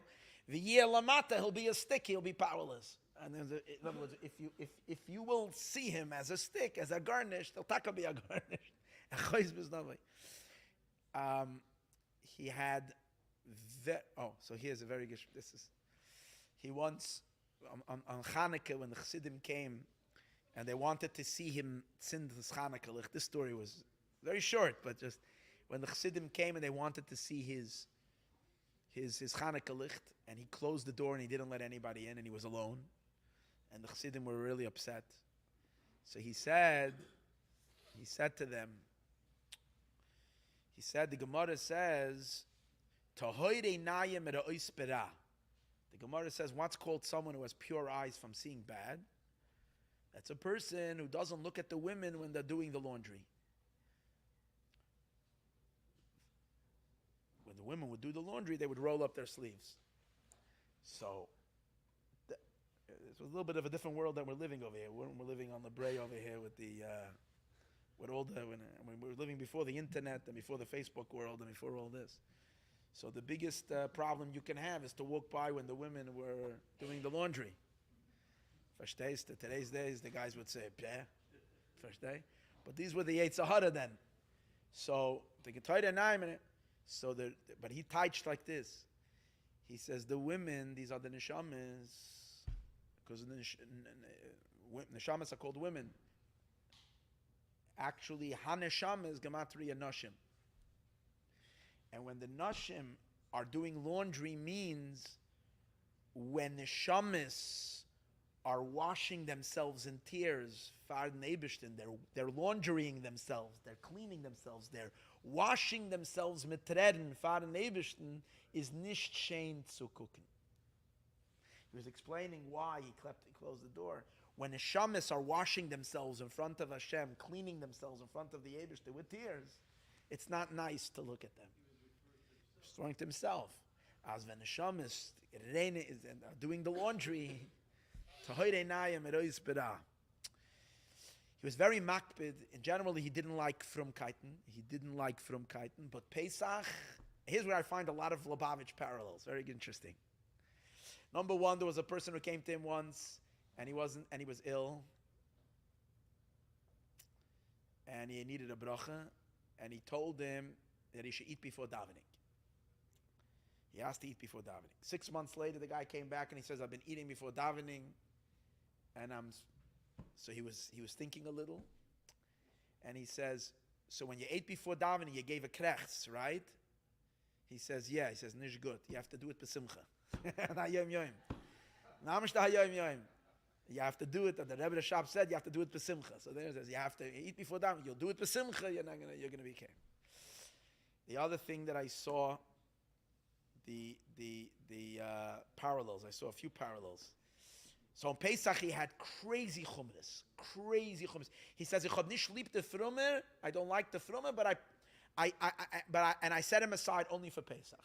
He says, "Pesach you're allowed to have all the chumras," and he would have crazy chumras. Number one, interesting, his matzahs were very thick because he didn't he didn't want they should take long when they were rolling the matzah. So when they were rolling the matzah, also the with matzahs were thick, so they had they didn't use a redel, the what is it called? Instead, they had someone standing with a fork or whatever. They had they gave a few shmais, but it was very fast. And when they said to him, "It's thick the matzahs, it could be it's not baking well." So he said the pasuk. He says, "Niplana miyad biyad Hashem," and we shouldn't fall into bidei Adam. So what does that mean? In the oven, once we get it into the oven, it's the Eibishter's hashgacha already over there, because that's no more outside of man's thing. I'd rather have it niplana b'yad Hashem. I'd rather have the matzahs in the oven when they're under the Eibishter's hashgacha than when they're outside and we're stirring this and we're b'dei Adam, that the b'dei Adam are trying to make sure that it's not chametz. And the other very what? Why? Yeah. The other thing he said, so when he would do his matzahs, his matzahs is like this. When he did his matzahs, he had one time, the wheat, the kernels were in a sack. Listen to this. Yankel, you'll like these chumras. The kernels were in a sack. The sack was in a big chavis, in a big barrel. And then the barrel was inside another sack. And the sack would hang, they hung it up from the roof, hanging from a rope so nothing can touch it. That's how the wheat was kept, the shmura. One time, they were going to take it down and take it to the grinder. So someone pulled out a knife and was ready to cut. And he said, there's a chametz to get knife. He says, you have to get a Pesach knife. So the person looked at it, he's cutting the rope that's going to let the thing down. And he looked at him so he said, chametz aser b'mashahu. Chametz is aser with a tiny drop. He touched chametz aser b'mishahu.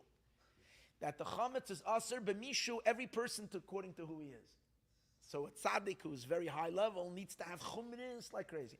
So by him I see that he had the chumrah that he didn't use. He had special dishes for the Achron Shel Pesach, because those are the ones that you use with the knedlach, with the gebrachts. So therefore he wouldn't use those dishes. I know the Zirkins have that chumrah too, that they can use, or some have chumras like that, right?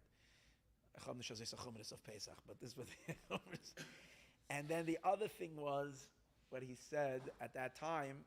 On Yom Kippur, they brought him a chair to sit down, and he said, "Did you check it for chametz?" Because the non-Lubavitch, they wear a kittel by Yom Kippur, and you wear it by the Seder as well. So he says, "We'll wear the same kittel on the Seder, so he can't sit down on a chair on Yom Kippur." He's thinking about Pesach. Part of his chumras, what was I going to say? Here's a Geschmack story. Not a story, but one time. But everything, you can see how a person's mind is in the Olam Esal. So on Shabbos was once a fly that went into the soup. So he said, okay. He says, so how do you do it with boider? So he instructed they should take the soup, move it away, take it off the table like this, put the spoon in under the thing, and then drop the plate down. So when you just drop the plate with the soup down, so you're separating the oichel from the psoiles, because the psoiles is the fly that remains. You're not moving. You're not pulling the soup out. You're just moving the soup from beneath. You're pulling it down, and what's left in the spoon. But here's the thing. He says in Himmel there's also this. In Himmel there's in the heaven they also use this trick. Where? He says there's a pasuk that says Moirit She'oil v'Ya'al. Simply it means someone goes down to She'oil and to Gehenim v'Ya'al and it comes back up. But he types like this. When there is a Yid in Gehenim, when there's a Neshama in Gehenim who's not worthy, they should take him out of Gehenim. So what do? No, they dropped the Gehenim lower. They dropped the Gehenim lower, so he's not in Gehenim. Moidet sha'oil, they pushed down the sha'oil, v'ya'al, so automatically the shama is no more there. So what does this mean? There could be a whole fabrengen on this. What does it mean to make the Gehenim lower? A lower Gehenim. And the guy is not in Gehenim anymore. What does it mean to help a Yid that way? That you take the Gehenim lower, you push the Gehenim lower, and the Yid is no more. The person didn't leave. He is where he was, but the Gehenim was made lower. Aye. Chaim.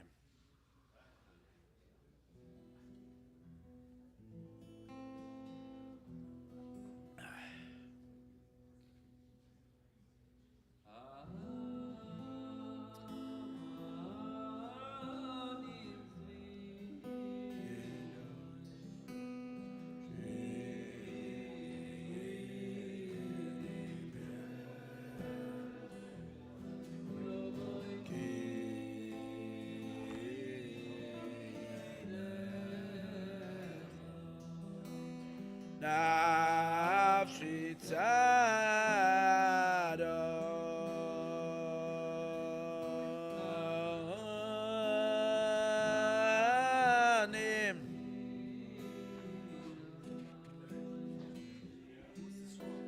This rabbi, his name is Rabbi Yechezkel of Kuzmir. He's the grandfather of the Mojitz Hasidim. Mojitz, you know, Mojitz does a lot of singing. His name is Yechezkel Taub of Mojitz. No, he's not of Mojitz. He's of Kuzmir. Yes. Yes. Okay? You got some good stories?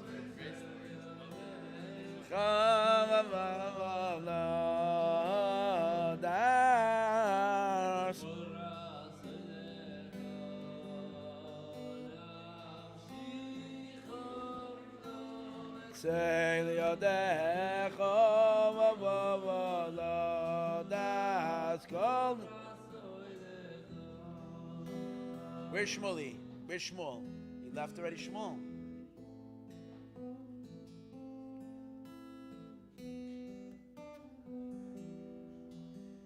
You have to hear this story. Sorry, I stopped the Anam Zmiris. We're going to come back. We're in the middle of Anam Zmiris. It's a short little something. The Talmidim of the Chayzer were once by the Chayzer for Shabbos, Heramaisa, and the Chayzer was delaying, and he wasn't coming into the Tish. The Talmidim were outside. It was Shabbos. Reb Chaim Meir Yechil Mimba Glintzia related this story. It was a Friday night. The Chayzer from Lublin was closed in his room. And suddenly he opened up the door, and the room was filled with Admurim, with great Rebbes that were dressed in white clothing. These were the Talmidim of the Chayzer. A lot of them were big Rebbes on their own. They would come to the Chayzer. And the Rebbe said, and the Chayzer said as follows, these words. It says in the Pasuk, Mishalim l'sainav, al panav lahavidai. The Eibishter repays to his enemies, al panav, on their face, lahavida, in order to destroy them. So what does this say? So the Targum teaches that a wicked person, God wants to pay him back for all the mitzvahs that he did in this world. The wicked person, Hashem doesn't want to give him good in the other world. So Hashem wants to pay him up in this world, so he has no credit in the world to come. That's what the Targum translates. So the Chayzer from Lublin asked a room full of tzadikim. This is the question he asked them. He said, so I'm asking you, if this wicked person that we're talking about is someone who's obsessed with money, no, the Eibishter throws him a bunch of money in this world. If this wicked person is someone obsessed with honor, the Eibishter throws him a bunch of honor in this world. But if this wicked person doesn't like honor, and he doesn't like money, but he wants madregas, that's what he wants. He wants to reach levels. Or he loves to be a Rebbe. How do you pay him? How do you pay him the good deeds in this world? So how does the Eibishter pay him up in this world? So you have to say that that's taka the way it is. Whoever wants to be a Rebbe, they give him in Hashemayim to be a Rebbe. And whoever wants Madregas, they give him from heaven Madregas in order to knock him off from the world to come.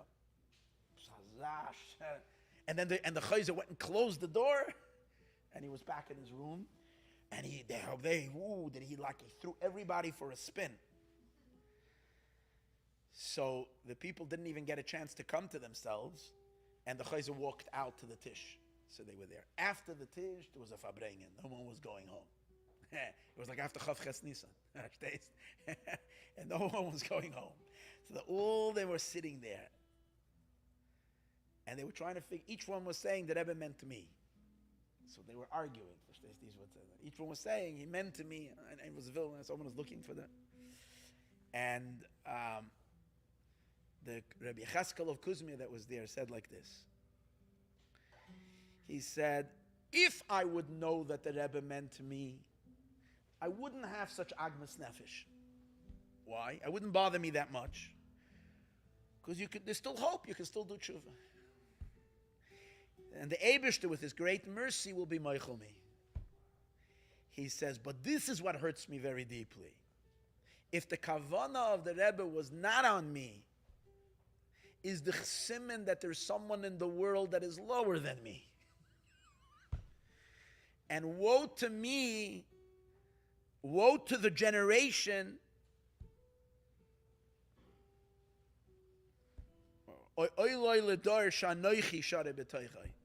and woe to the generation that I am. If there's someone lower than me, is woe to the. I thought he said, woe to me that I'm living in such a lowly generation. But Al Kapanim, yeah, it says people that walked around with a very, very, very deep. They were so high, and yet they had such a ayin of efes.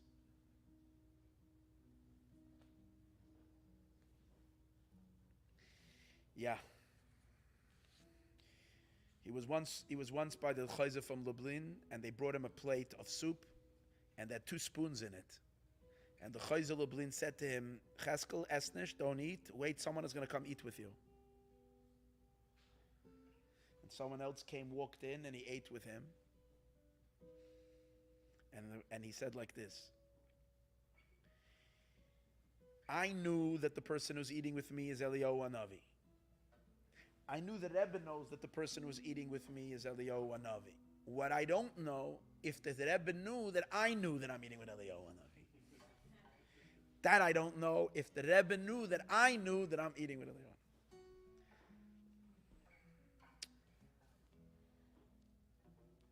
Yeah.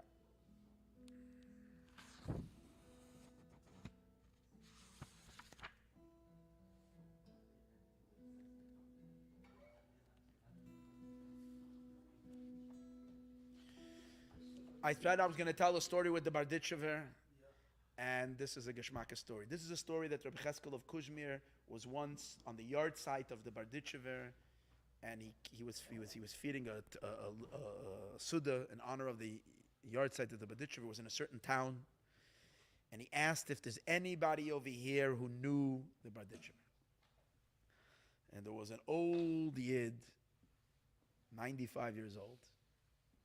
And the person said, they said that he knew the Barditchever. So he called him and he said, no, he was a simple Yid. He says, duoski kente Barditchever Tzadik? You knew the Barditchever Tzadik? So he said, you meant Rebbi Yitzchak? He says, Rebbi Yitzchakin, ich hab gut gekent. He says, I knew Rebbi Yitzchak. He says, I have a story, he says, he once, before Chanukah time, Rebbi Yitzchak would go collect, and this is still when he lived in the city of Zelachov. And Rebbi Yitzchak used to go collect money for tzedakah.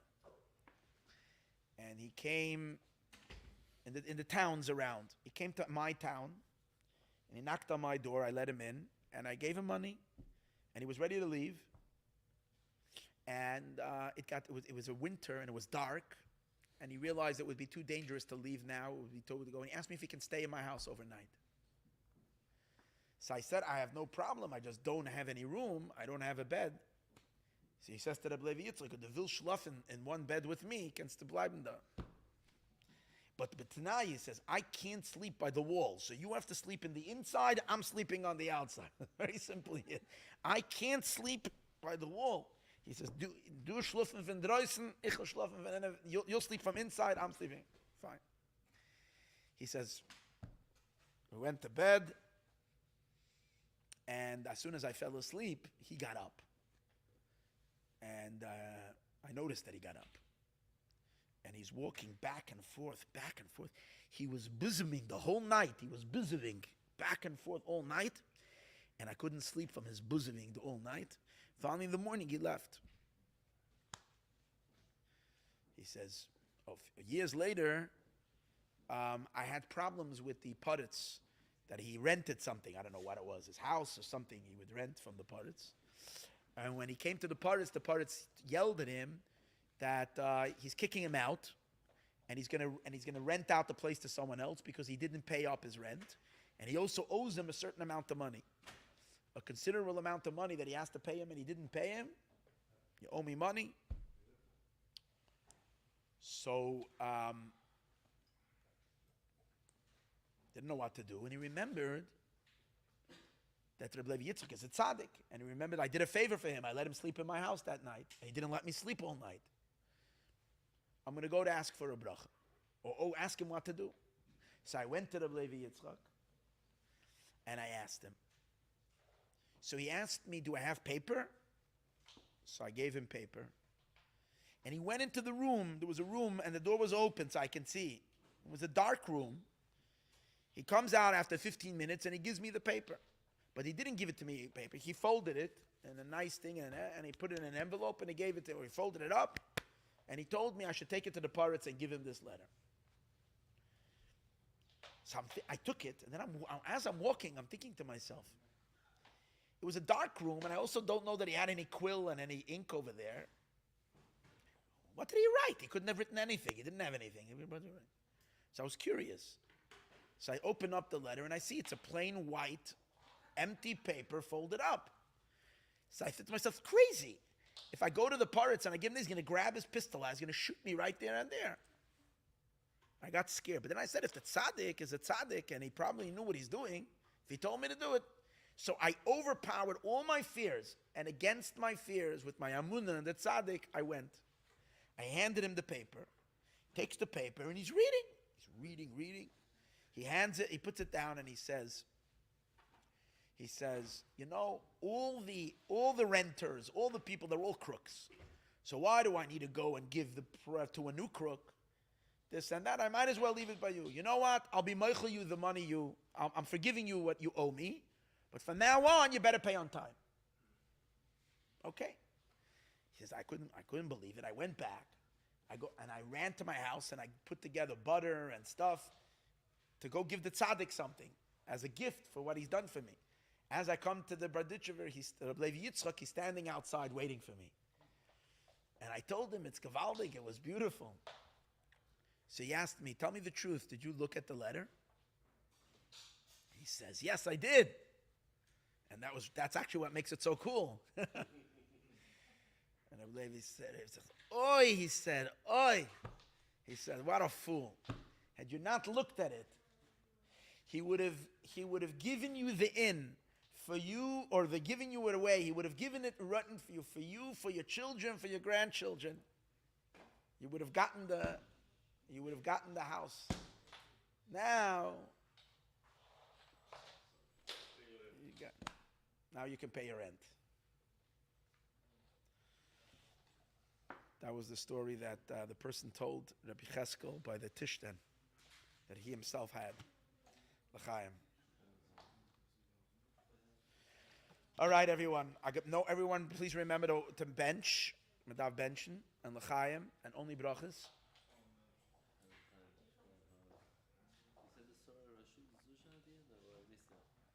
because I don't remember the details. So I remember I said, oh, there, where they said the story. It was people who after that Melech passed away, people went to the Bzusha and to see if he should be that Rebbe. And they were watching the Bzusha. They weren't as excited. So the Bzusha suddenly turned with them and he said, "Why'd you come to me? Did I ask you to come to me? Did I ask you to come to me?" He was thinking, he said it to Chassidim. They were also coming to check him out. And so he went and he said the story. He said he walked into the sukkah. They were in the sukkah and he walked into the sukkah. The shul was packed. They didn't like. Oh, what happened was they came to him for slichas, and there by their Rebbe there was a lot of crying, and over here there was a lot of simcha. So they didn't like the whole thing. So they decided leaving. But then it's similar to the war, which is this whole dynasty, no? A little bit. Yeah. No, it's pilot. Very mystic, very real. Yeah. No? Yes. It's not off yet. You're right. Now it's going to be off. End stream.